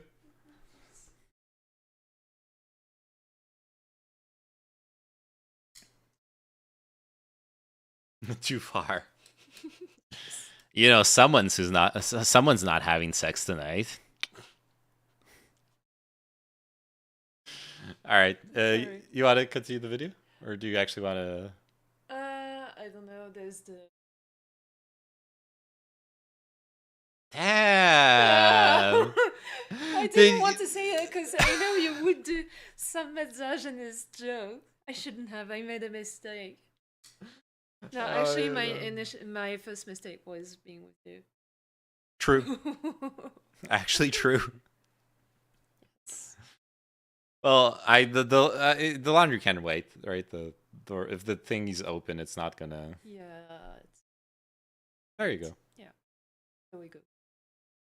She's still the one who's gonna do it. I'm joking. Maybe you can do a laundry stream.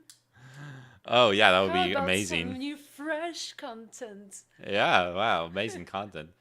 Her first mistake was being a woman. Ooh. True. All right. Well, want to put on the headphones or? Yes. Okay. there will be several men who have low testosterone. In fact, that may mean that the cutoff is actually a little bit higher if you look at only men who don't have low testosterone symptoms. Secondly, the NHANES database only got one serum testosterone level. And we know that if you have an abnormal testosterone level, 30 to 34% of those men will have a normal testosterone level over the next 24 hours. So you're kind of overdiagnosing maybe a third of people with low testosterone. So in an ideal world, you get both those numbers and maybe average those or look at the highest number to get a true normal value. So while this is interesting and useful, if you are having low testosterone symptoms, please make an appointment with your doctor, your urologist. I've like never done a blood test. I don't know what my levels on anything are actually. You should do some blood tests. Yeah, I'm probably testosterone, but no, really. Yeah, I'm probably at the age where I should like have them done. Yeah, I was gonna do it anyways with the like going to the shooting range and stuff just to make sure I don't accumulate lead in my body. Yes. But yeah, this reminds me there was this Jubilee video I'd read something about.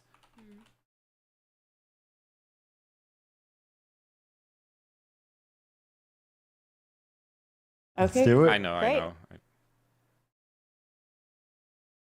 Men rank themselves by penile size. This is the content we need. Yeah. Do I have enough man chemicals to shoot a gun, Doc? Yeah. Okay. Do it. Great. All right. They also should Okay. their socks. The moment of truth, my friend. They are what? The socks. The socks. Chaussettes. No, I know what socks are, but what are the socks? But they should get measured. They're socks? Yeah, because they were all wearing different socks. Okay. You'll be all right. Okay. What kind of man would volunteer for this? I don't know. Someone who's being paid by an immensely successful social media channel. Yes. People struggle with their hormones just because of their diet. Yeah, for probably. Thanks for spreading medical awareness with these videos. You're doing great service. You're welcome, Derver. That's what I aspire to do. That's what I aspire my channel to be. Informative, educational, wholesome. Yes. Wholesome. I want to make sure all of our penises, of everyone watching this this stream, feel good. If I need to personally come over to your house and make sure of that myself, I will do it, okay? In Minecraft. Because otherwise I'm soliciting sexual services on Twitch, okay? It's TOS. Yes. I'd only join this video if all those people's penises were smaller. Thank you for your service. You're welcome, Manatee. Always there. It's a pleasure to serve. Ooh, yeah, it's a pleasure to serve. Okay, I'm done. Let's go. Yes. I don't know if they're flaccid measurement strokes, so that's one of my. That's my first question as well. Are they measuring flaccid or erect? Because we all know, a lot of men, they're growers, they're not showers.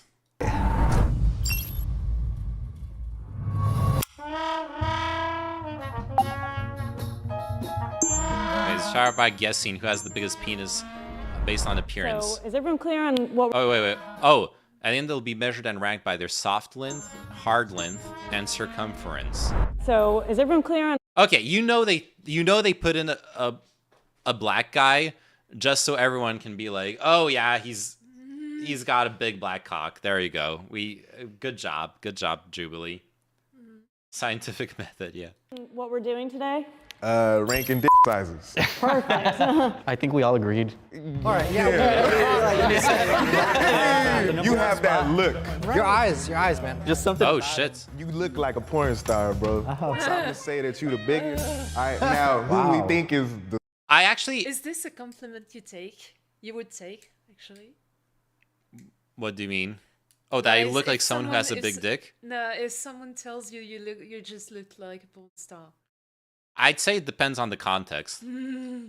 But I almost want to say the reason why I think they voted him as probably having the biggest dick size, because he's like really well built. You can tell he's strong, but also he's the smallest.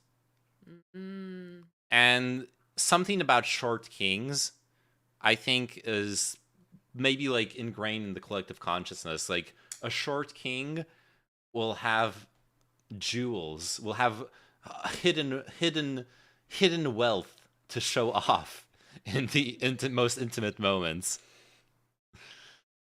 Shout out to my short brothers. I love you all. Hello, what the heck are we looking at? Penis sizes, obviously, Beckdorf. Welcome to the stream. How are you doing? The smallest. What do we look at every day? Oh yeah, Pinky. What are we looking at today, Mr. Brain? What do we look at every day, Pinky? Penis sizes. Are they actually measuring, or is this just guess playing? This is so it's like they're doing both. Like all Jubilee videos, they do a first part where people have to guess, and then afterwards they get a doctor to measure them flaccid, to measure them erect. I'm sure the doctor gives great hand jobs. That's part of getting a doctor's degree. You learn to give really good hand jobs for those like very scientific measurements and circumference. True. Yeah. You have a lot of confidence. Oh, wait, no, smallest. I was gonna say next, next biggest. So even though I'm black, don't think that's just what it is. Nah, they had to do it. Yeah, I'm putting myself in the middle somewhere, you know, it's like there's... And you guys are taller. For some reason, I think that tall dudes might be a little more packing. And what's the shoe size? I'm small. Oh yeah, that's the myth of the shoe size. What, like small shoes equals small PB? Yeah, I haven't you heard that? No. Well, it's a thing people say that the like shoe size is correlates with penis size. No, I read a joke about, you know, the size of the car. Well, that. But yeah, that remains a joke. Yeah. I feel like you should slide down a little bit. It's not the shoes. I will say I have seen some little like smaller folks who are really packing. So I don't really. I do like how the short king on the right, when people say like, oh yeah, you have the biggest dick, he's like, okay, yeah, sure. but then when the other guy is being accused of having like a small dick because of his shoe size, he's like, I'm not sure. He's looking out for his short brothers, I okay? don't know what to expect though, man. But I think because y'all are a bit more bulkier, I think y'all might be a little bit more packing. Give me a try. What do you... I thought for a second he's like, give me a try, and he's like lifting his hand. I thought he was just gonna like cop a little feel, you know? Cop a little handful discreetly. Get a little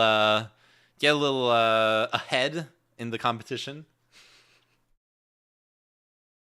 What dudes are they referencing with these observations? Like, do they have prior experiences? Actually, being like, if any of them are gay, that would give them a lot more reference to this. And if they watch gay porn. Or if they watch, well, yeah. And porn is weird. Porn is weird because they play a lot with perspective to make penises seem larger. Yeah. And like people's sizes and stuff, so it's not the best reference. Yeah, it's not accurate. Yeah. Do an airport frisk, exactly. I'd be clueless. Same. Like I think there's no fucking way of knowing. Oh, wait, there is a way of knowing. Oh, this is a meme. I don't remember if this actually checks out for penis size, but there is the meme of like finger length. So there is this thing, if this finger is like shorter, equal, or larger than your middle finger, something like that. It has to do with like hormone levels during your body's development. Oh yeah, someone told me that. Ex-boyfriend. He told me that the difference would mean I have a higher level. Yeah, it has to do with testosterone difference levels. On both hands, I don't know. I'm confused. But the thing is, so it does have to do with testosterone levels, but I don't know if if testosterone has anything to do with penis size, so it still would be irrelevant, probably. Is my penis size good? I'm not sure. I'm It's confused. your penis is perfect. I love it. Thank you. So devouring the penises of your fallen enemies has nothing to do with this. Depends if we go by Highlander rules. Actually, it's good for self-confidence.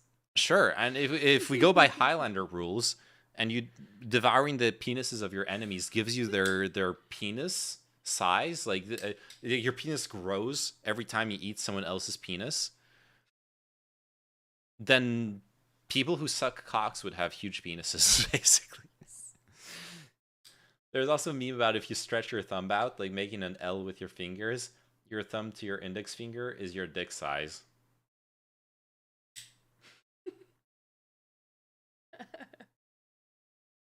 I feel like that does not check out. Yeah. Anyways. Number 1. Sorry, don't get offended. You come here. You go for number 3. You go for number 2. I think he knows what he's doing. You go for number 4. Where do you want it? You go there. I like his accent. How do you know? That's what makes you think like that is some big dick accent, okay? That's what I'm going with for criteria. Nice dick, Sophie. Damn, she's packing. What makes you think like him, what's your the reason? bottom, or Where do you think you stand amongst the group? Me? Yeah, where do you think you I stand? can't put myself there. Well, so where do you think you stand? It's not up to me. It's up to you to decide. I think he should just stay there. I'm fine with him staying. go further down? He's on the top of the hill. I think the two of you should switch at the very least, though. I mean, it's whatever. Hey, take They it. are. Oh no, they actually are sending the black dude higher and higher up. To the opposite. Yeah. Don't give Manuel the shrimpy spot. So I have a question for you. Who do you think would be packing? Because we got a rank. The two that we have as the smallest, I would say, probably. They're low-key, they're not talking a whole lot. I would say y'all two at least in the middle because y'all a bit more hefty. I don't think I belong at the other end, though. Well, damn, that's the point. Here, I'll take one for the team and go to this side so that no one has to. Can I switch with you? I mean, whatever you think. Having them negotiate this is just such like an ego trip, right? Yeah, a bit. Like no one's like. Yeah, like you got the joke, and below there's the dick competition. Yeah. Justin Bieber is smallest in my opinion. Yeah, we will see. I could see him actually like. Okay, he probably has like a small flaccid penis, but I could see him having a big, strong, erect member. Imagine. Are you picturing it? Are you imagining his penis? I try not to. I think that's good. Do you have any input on this? I think I belong maybe in the middle, to be honest. So I'm gonna slide between maybe y'all two. I don't know, man. Maybe after you, actually. Oh wow. Okay. All right. Everybody's a little self-conscious. Okay. All right, I think we locked it in. Locked in? Sure. Looks good. Okay, perfect.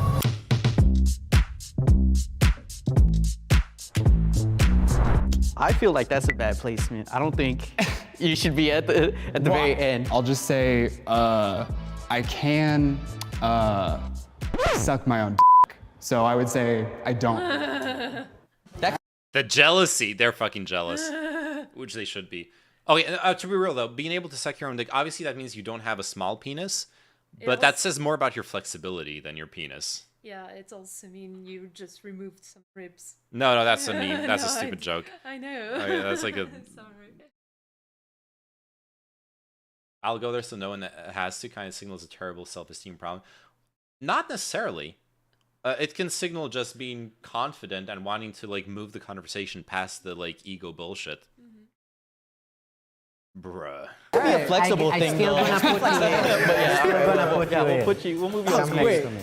Yeah. I got one. What's the longest relationship everyone's been in? For me, 5 years. Okay. What about you? Longest was like 2.5. As if that would have anything to. Okay. They measure everything. No. Yeah, like I actually think that correlates the opposite way.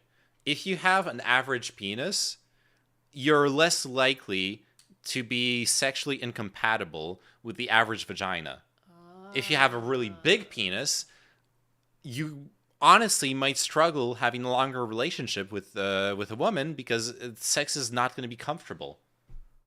I think this actually correlates the opposite way. At least, or unless you're with a partner and you want to try solutions together, so it can work. yeah, sure, but I'm talking statistics. Like statistically, you're going to be less sure. compatible with with more people. Or the big boys have women who want to stay. Well, I'm saying that because there's this image in like people's head that having a big penis is always better for sex. That's just not true. It can be better for some people. Some people would prefer it, but like a bigger penis does not equal better sex automatically. All right, mine was 5 years. What about you guys? 6 years. 5 years. I'm not comfortable with that. All right. Oh. It depends. Depends. Depends if you ask me or you ask my partner. Uh-oh. Well, that solidifies our kind of like bachelors over here on this end. Is, you know, somebody's gonna lock it down with somebody who's got that consistent boyfriend. You know what I mean? Define boyfriend. It's honestly gonna be on the smaller end, in my like opinion. average. Oh, Oh, so Should be because the I've been in a opposite. relationship for 5 years, I got small dick. Okay. So I'm gonna slide you in front. Okay, so they are following my logic. Oh gosh, I had to give a code to the Yep. delivery guy, And the code it's is 69. Yeah, I saw. Yeah. Because I got that SBC. All right, but I'm not gonna lie though.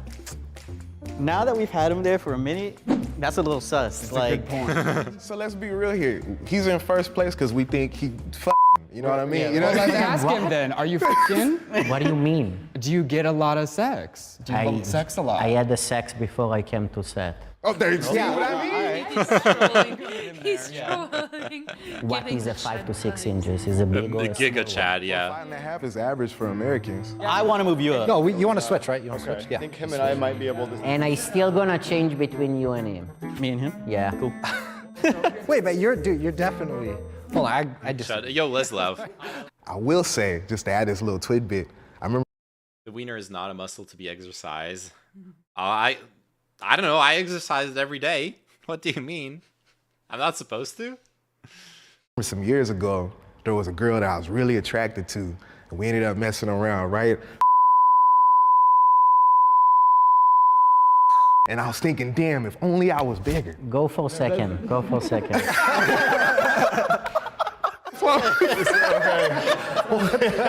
I really wish we could hear that That's the only time story. in my life I felt defeated. I just realized I can't handle everything, and I admit that. That's fair. It's not even a muscle, it's just a sponge. Yes, but take this with a grain of salt because I have not done this, but I've heard good things about working on your, like, I don't know if it's, I know Kegels are for women, but it's like there's like a similar muscle for us that helps, like the muscle we clench when we want to stop ourselves from peeing and stuff like that. We have a muscle down there that, Oh, like yeah. yeah, and like working on that muscle is actually really good for our no, not the prostate is not a muscle, but there is a muscle down there that controls the penis, and that's actually really good to work on as a male. She had such a big ass he couldn't penetrate her. That's probably the Yeah, I story. guess Oh it yeah, is. true. Yes. Yeah. Yeah. Now that you say it, I've never been in a situation where the ass was too big to penetrate, but I have had that situation where she had, like, you know, the big booty, and you definitely can feel that, like, it's in the way, and it's a nice feeling. It's but but I could see it being frustrating if you couldn't go like deep enough because of it. But then you gotta just figure out like different positions. You know, there's like it's like a puzzle. You find the right angle and stuff. Then even with a big booty, you can like go round it and and dive in. Or you can find some pretty nice objects, some tools you can use. Right? Well, yeah, but I okay. But, yeah, like, I know no, it's no, not the like same. most It's that's cope. Most people enjoy sex with their actual organs. Yes. That's the prostate isn't the muscle. My biology teacher lied to me. Please tell me your biology teacher didn't demonstrate how you demonstrate in after hours.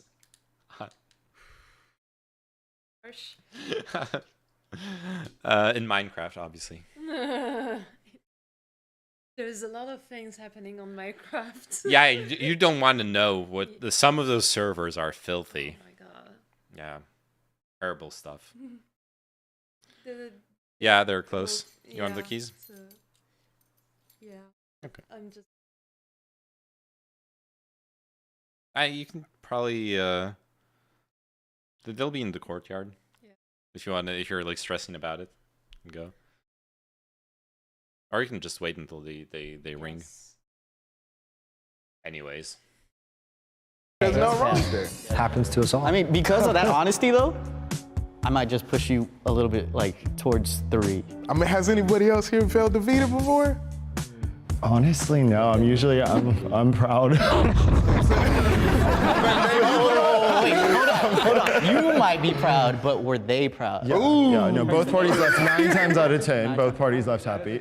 So then to the question of does size matter? Well, as a gay man, I always say that I'm not a size queen, I'm a penile proportion queen. You can have a small but really pretty dick, right? And a big dick can just be like a massive, gargantuan honking thing, right? There's beauty in all penises, is what I like to say. See, okay, now that he's revealed he's gay, like why isn't he arranging the you know, the sequence, like the order? He has probably more experience with penises than all of those other men combined. Except he's really young, so maybe he doesn't have that much relationship experience, but have you heard that someone insulted a police officer and did the in Minecraft defense? And also it didn't work. Dude got a sentence. Yeah, no shit. I can't get over the fact Tanner's parents probably couldn't agree on Tanner or Connor when he was born. True. Big true. Alright, so while Sophie's away, send... Oh god, no. Send me your dick pics so I can arrange chatters by dick size with a ruler or with a ruler for reference. Actually, please don't. Please don't send me dick pics. I don't want to see them. Legit? Question mark? Oh, okay. Oops, too late. Too late, you sent it already. Yo, nice dick, bro. Fuck, already sent. Damn, my notifications are blowing up. Anyways. That would actually be a funny community. I'm like, it would be super fucked up because, like, you know, minors on Twitch and all that stuff. Obviously, like, there's good reasons why you wouldn't be able to do it. But that would be a funny, like, outside of the whole minors problem. If everyone was, if you had to wait to like guarantee everyone participating was an adult and all that stuff, that would be quite a funny, like, community thing. Like, let's have the streamer evaluate dick sizes in the community.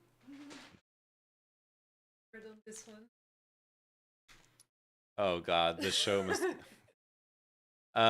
You're right. Kids are the problem. Yeah, I know. I think about kids very often, as you can tell, especially penises. Still, obviously. Everyone sends a peen pic and a face pic. I know Yo has to match them. Oh no. We're talking about having like a community event where people send me penises and I classify chatters by penis size. Maybe we're currently just brainstorming ideas. I once sent Verb a dick I painted in Microsoft Paint, and then he went, "Oh shit, Shin sent me a dick pic." Yeah.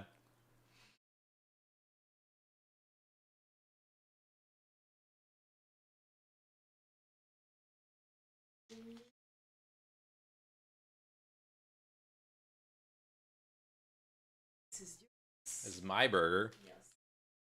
Hatulachi. A point. Let me show off my burger. Nice, thank you. I actually can't see shit. It's all covered up in the bun. Let me take a bite. It's dinner. Yeah, it is dinner. Let me take a bite so you can see what we're dealing with here.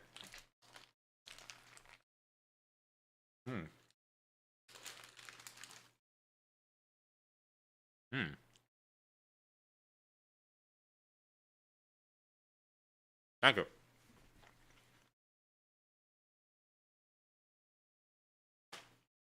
There you go.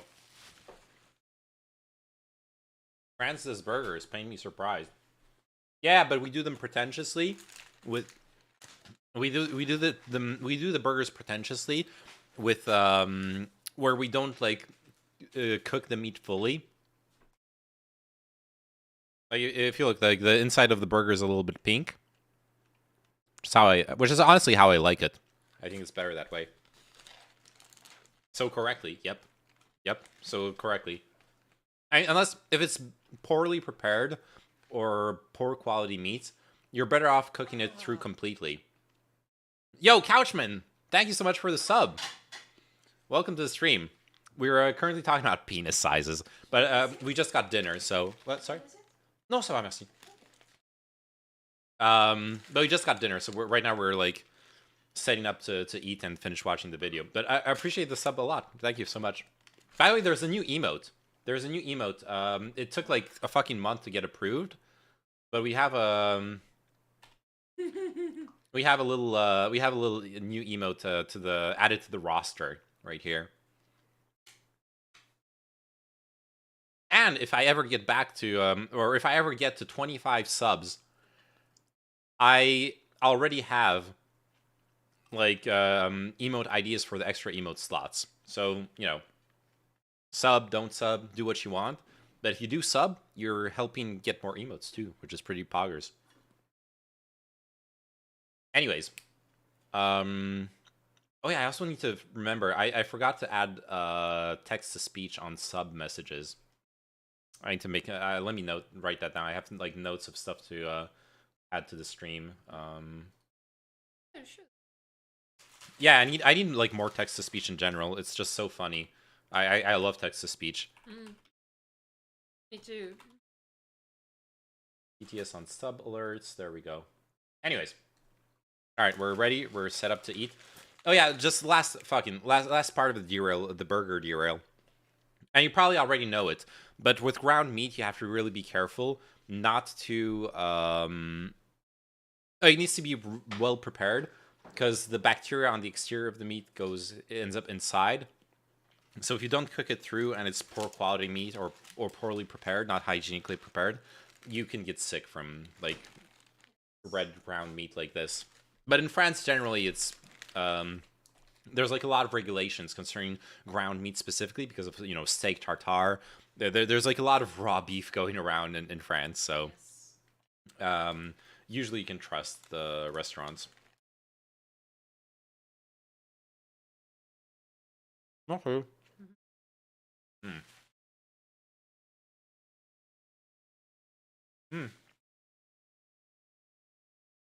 Not cows has nothing to do with like fully cooked or raw meat. Mad cow disease is a prion disease caused by cannibalism.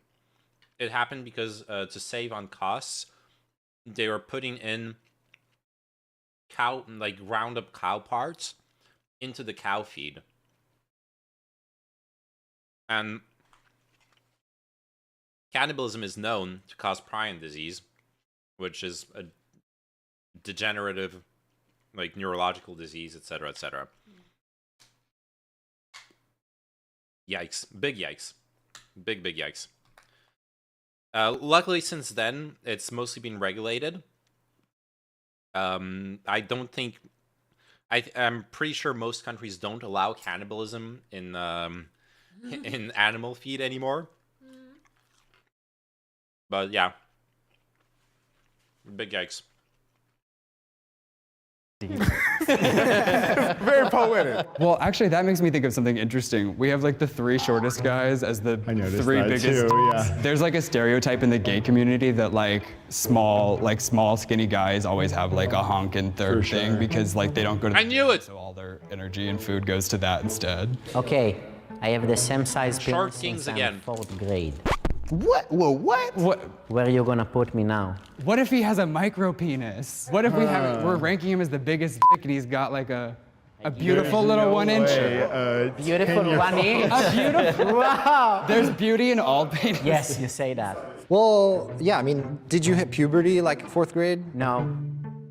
I was a When tiny did you little hit- man. So there's no way.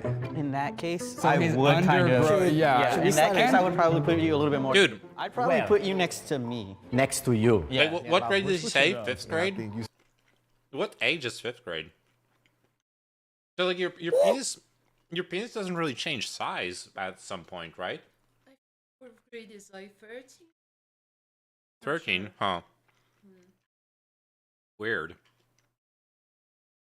Skinny guys with big noses is a giveaway for a huge schlong.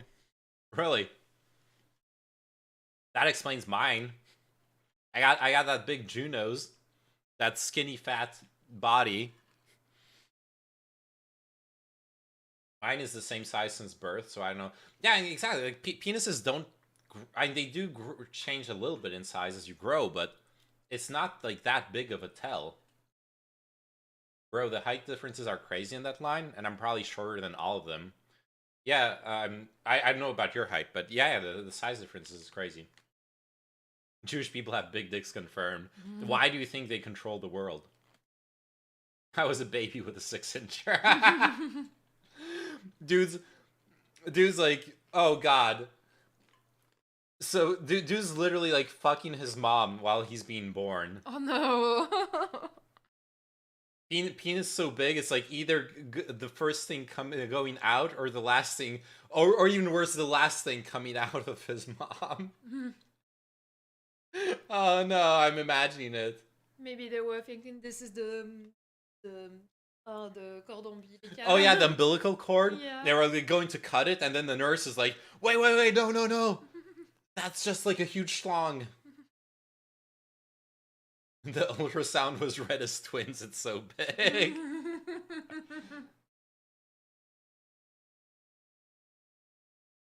The real reason why Nazis exist was penis envy, exactly.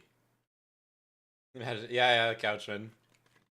Unfortunately, I'm imagining exactly that right now. And I wish I wasn't. It's like, because you didn't feel defeated, my friend. But I'm happy either way. I don't really care. Right here, I'm cool, man. I'm cool. Can you speak about the pressure to be bigger? Personally, I've never faced it. I don't feel that. No. I don't. Yeah, I don't feel that. I didn't feel pressure until today. I think there's a lot of pressure to impress, and even a personal pressure and a confidence boost. True. Yeah, it's a societal thing. I mean, like growing up, if there's not a lot of sex education in schools, so you learn a lot of stuff either from like porn or like other things like that. And basically, yeah, you shouldn't learn. Yeah. That's the goal of this video. But I think, at least I'm from Israel, so it's very close-minded. We're not talking about sexuality or sex, so porn. And this is the #1 mistake, because porn is Anime. completely. Yes. Anime is the best sexual education out there, obviously. I've learned all my sex ed from Bible Black, which, as you can tell from the fact that there's Bible in the term, it's a very Christian-friendly anime about sexual education. Yes. That explains a lot. Yes, it does. I let my girlfriend due to her lack of fur and tentacles. Don't worry. You'll find your soulmate soon enough. Do I have enough? Yes. Thank you. Circumcision is just a means for Jews to blend into society better. Fuck! He's figured it out. He's figured out why we cut our penises. Damn it! The cover's blown. I need to, guys. I need to stop the stream. I need to send the Mossad after Beckdorf. He knows too much. I think there's a pressure because people watch porn and therefore they think that's normal. Yes. Yeah. Boku no Pico was a great material to teach me about sex. Definitely teaches you something. That's something we can agree on. What kind of thing does it teach you? So, for reference, Bible Black that I was talking about earlier is a hentai about a school where a Satanist, like almost Lovecraftian cult appears, which is actually a sex cult, and they do like human sacrifices and sex rituals to gain like demonic futanari powers. Like the main witch, she is capable of growing like a huge penis, and then she like fucks all the women of the school. Oh, you told me about this one, I think. Probably. Yeah. And then Boku no Pico is a heartwarming love story between, like, if I recall correctly, an underage boy and like a young adult, and a lot of butt sex. Most normal slice of life anime. Yeah. Yeah. Well. Well, I think I'm misremembering. No, Boku no Pico was Futa? No. Wait. Like, let me Google it real quick. Well, I'll eat burger. Yeah. Here on Wikipedia. Boku no Pico is described as the world's... Oh god. I accidentally highlighted hentai. And it's Wikipedia, so it should be okay, but... Described as the world's first Shotakon anime. Shotakon.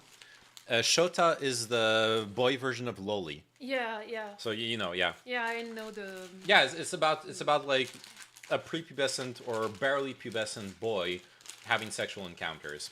That's what the Boku no Pico is about. Specifically gay ones in this case, if I recall correctly.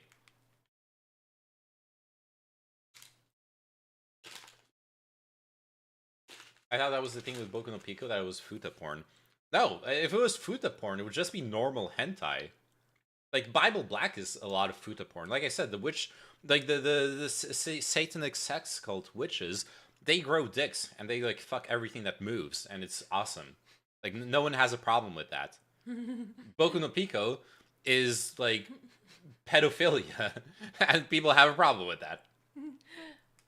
Yeah, Bigdorf is saying, like, guys, I was joking about the anime being the perfect sex. Really? This.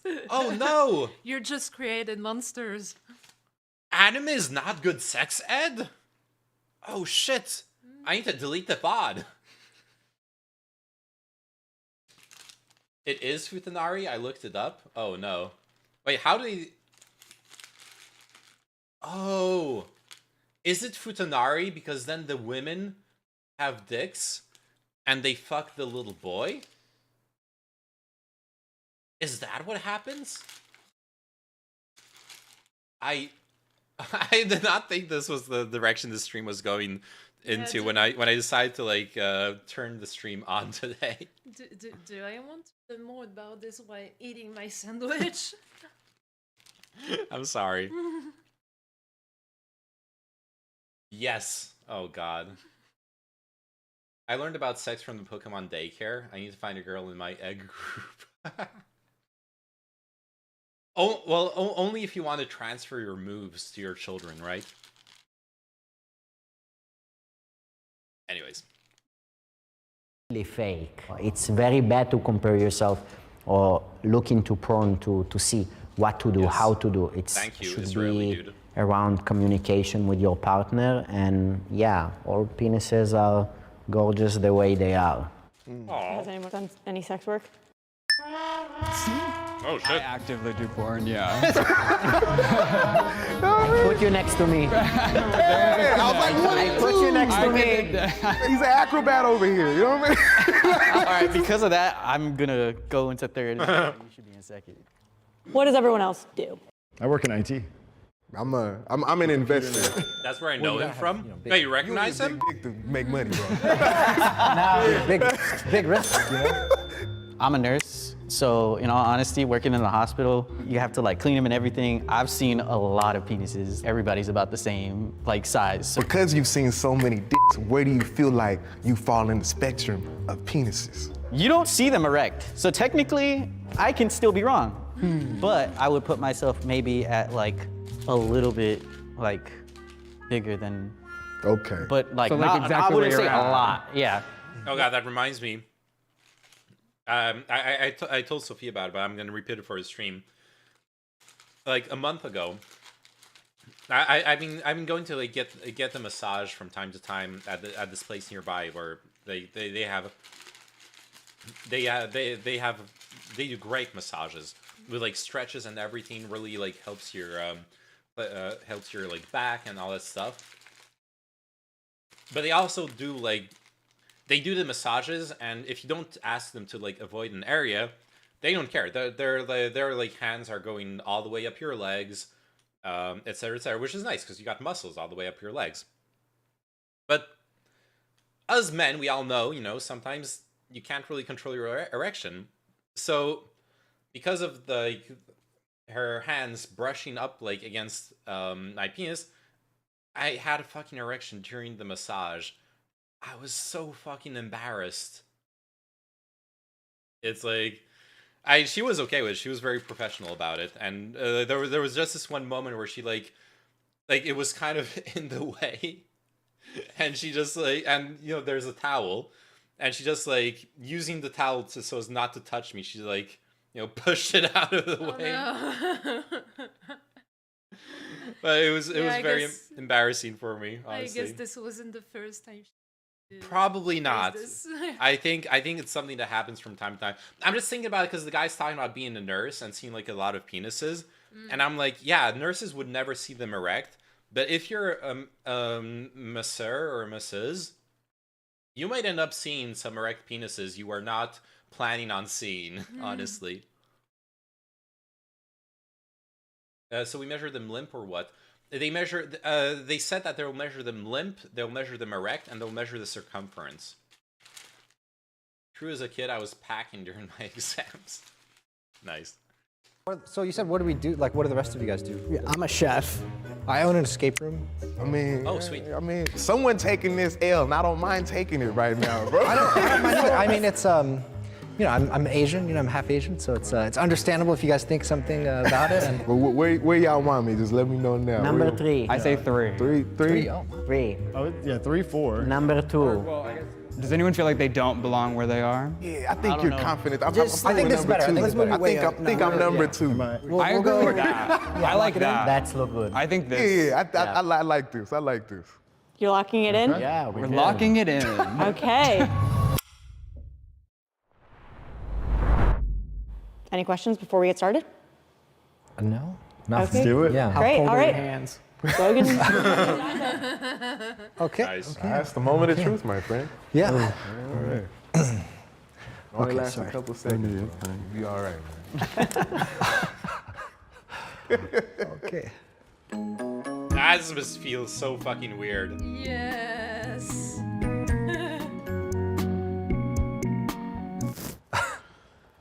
Oh man. Oh my god.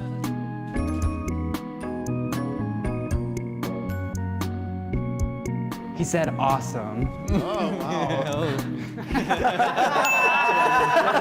Oh no.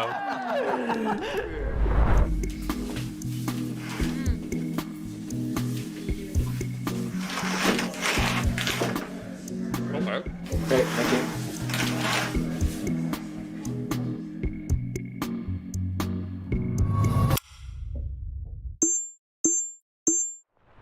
Okay. We're going to start with the ranking for the soft length sizes. So, 7th, Andy. 6th, Asher. Number 2, I told you. 5th, Baron. It's soft lint doesn't matter. 4th, Giovanni. Look at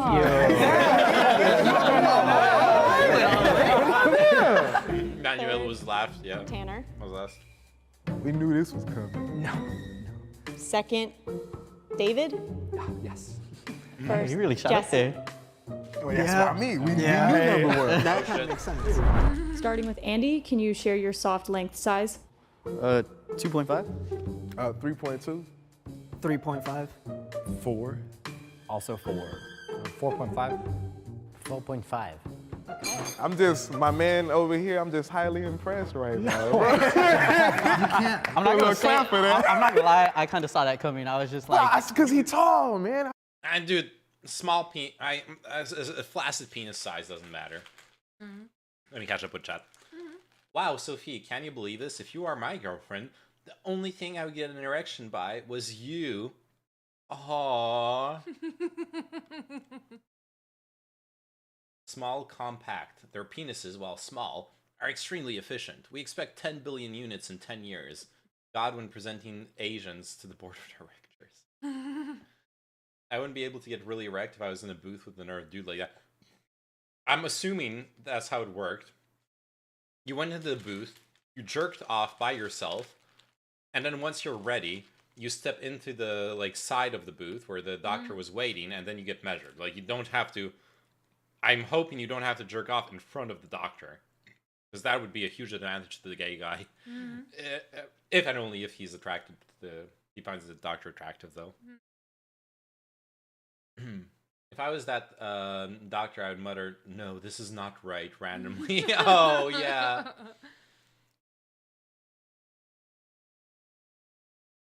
All right, let's see the erect sizes. That's the real deal.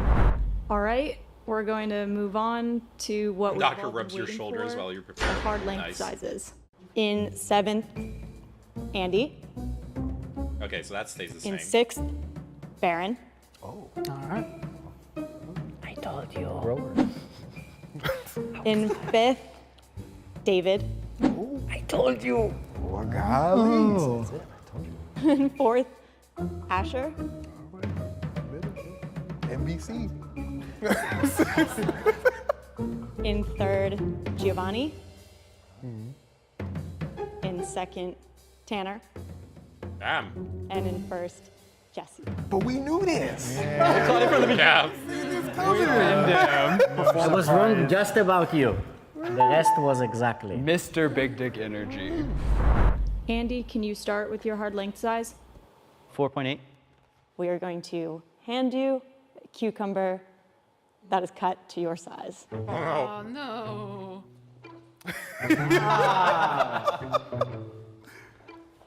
Nice. Can you hold That's it up? pretty good. Beautiful. 6. That's not a micro penis. Um,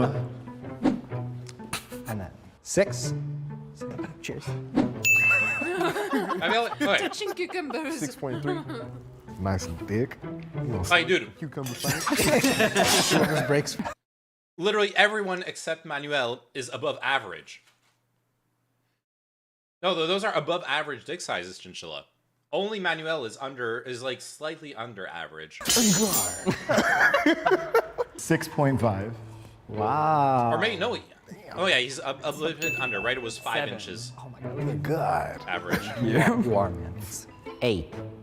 What do you say? Yeah. You got that point. Like a baby. Okay.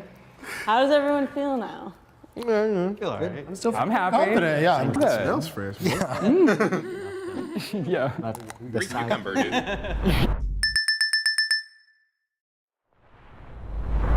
And let's do a quick circumference size rearrangement.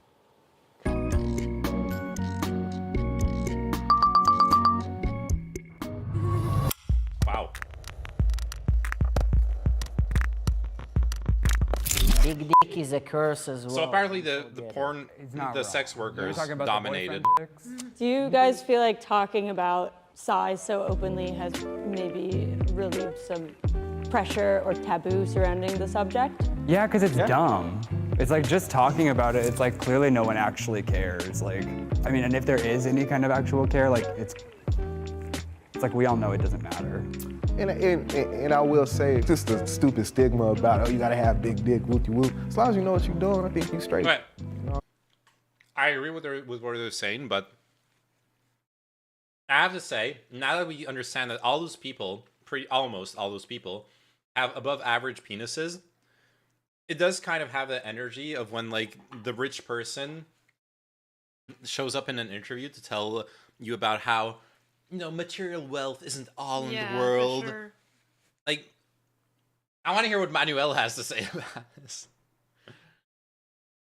It's a skill issue, not genetic pay to win. Exactly. They're not wrong, obviously, but I mean, that motion in the ocean. it's coming from a place of penis privilege, okay? yeah. Good job, guys. Yeah. Good job. Cheers. Cheers. Cheers. Ah, they're touching tips. Dump that thing next to me. Hey guys, Jason from Jubilee here. You might be wondering why in the world did Jubilee make this video? We have a lot of reasons, but we hope that you'll head over to Jubilee to actually listen to a breakdown on the thinking and the chemistry and the behind the scenes of all of this. So we'll see you there soon. Logan, as our medical professional, do you have anything you want to add, any input? I'm Never seen so many penises in one day. You're lucky. Would you like this cucumber? Nice. Okay. Hashtag the plus 6 inchers. 1%. Ellie.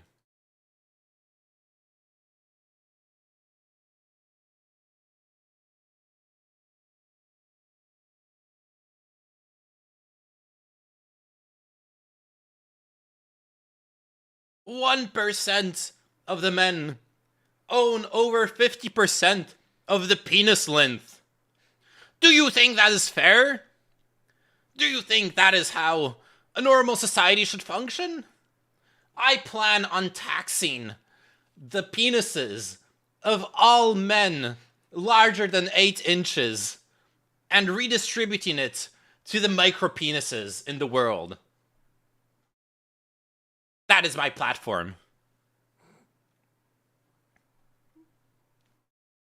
She approves.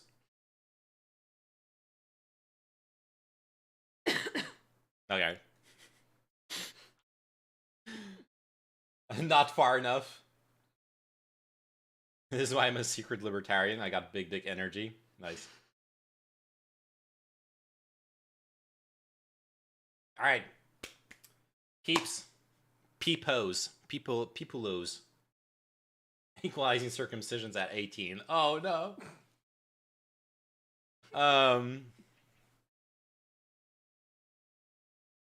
Dickle down economics, yeah. Alright. We both got shit to do tomorrow. So we're gonna end the stream on this. But thank you for watching, thank you for hanging out. Thank you. Appreciate it a lot, as always. I do hope to see you again normally tomorrow. Though I will be I might have to start stream a bit later tomorrow. Because I'll be taking care of some IRL stuff, but let's see. Do we have anyone to raid out towards? Let's see. Sowieso. Yeah, I know. I'm not raiding Skadefron. Yeah, whatever. Fuck it. I'm not gonna raid anyone. Oh, Joe Lewis. Watch me forever. Watch me forever, yeah. Who is Joe Lewis? Yu-Gi-Oh! Master Duel. And Hills is going to send... I don't think this is who you were talking about. Who are you? A Guido. Or was this? And then I'm going to special summon... I'm a music teacher from Jersey. Special summon the hero. Oh, that's awesome. That was ditched. Oh, you know what? Fuck it. Yeah, let's raid him. Give him a follow. And then I'm going to give him a special raid. summon... He does politics normally. Oh, okay. Special summon. Then the Guido is going to kick, which is going to allow me to... Okay, is it racist to point out and notice that American black people really seem to compose the core audience of Yu-Gi-Oh! Like the card game, I mean. Which is the G Golem on the online in the sub community of nerds online. Yeah, Yu-Gi-Oh! And fighting games as well. But like in the sub community of nerds online, the black nerds, like every single time, I can't think of an exception, but they almost always enjoy Yu-Gi-Oh! The card game. So currently, in this man's it is what it is, yeah. He can't activate spells. Anyways, thanks for watching. Thanks for hanging out. See you tomorrow. Bye-bye. And he has to attack this. Wait, I haven't started the raid yet. Raid's being created. So he can't activate spells, and he has to select this card as an attack target if he can attack. That's the situation he's currently in. All right. Bye-bye.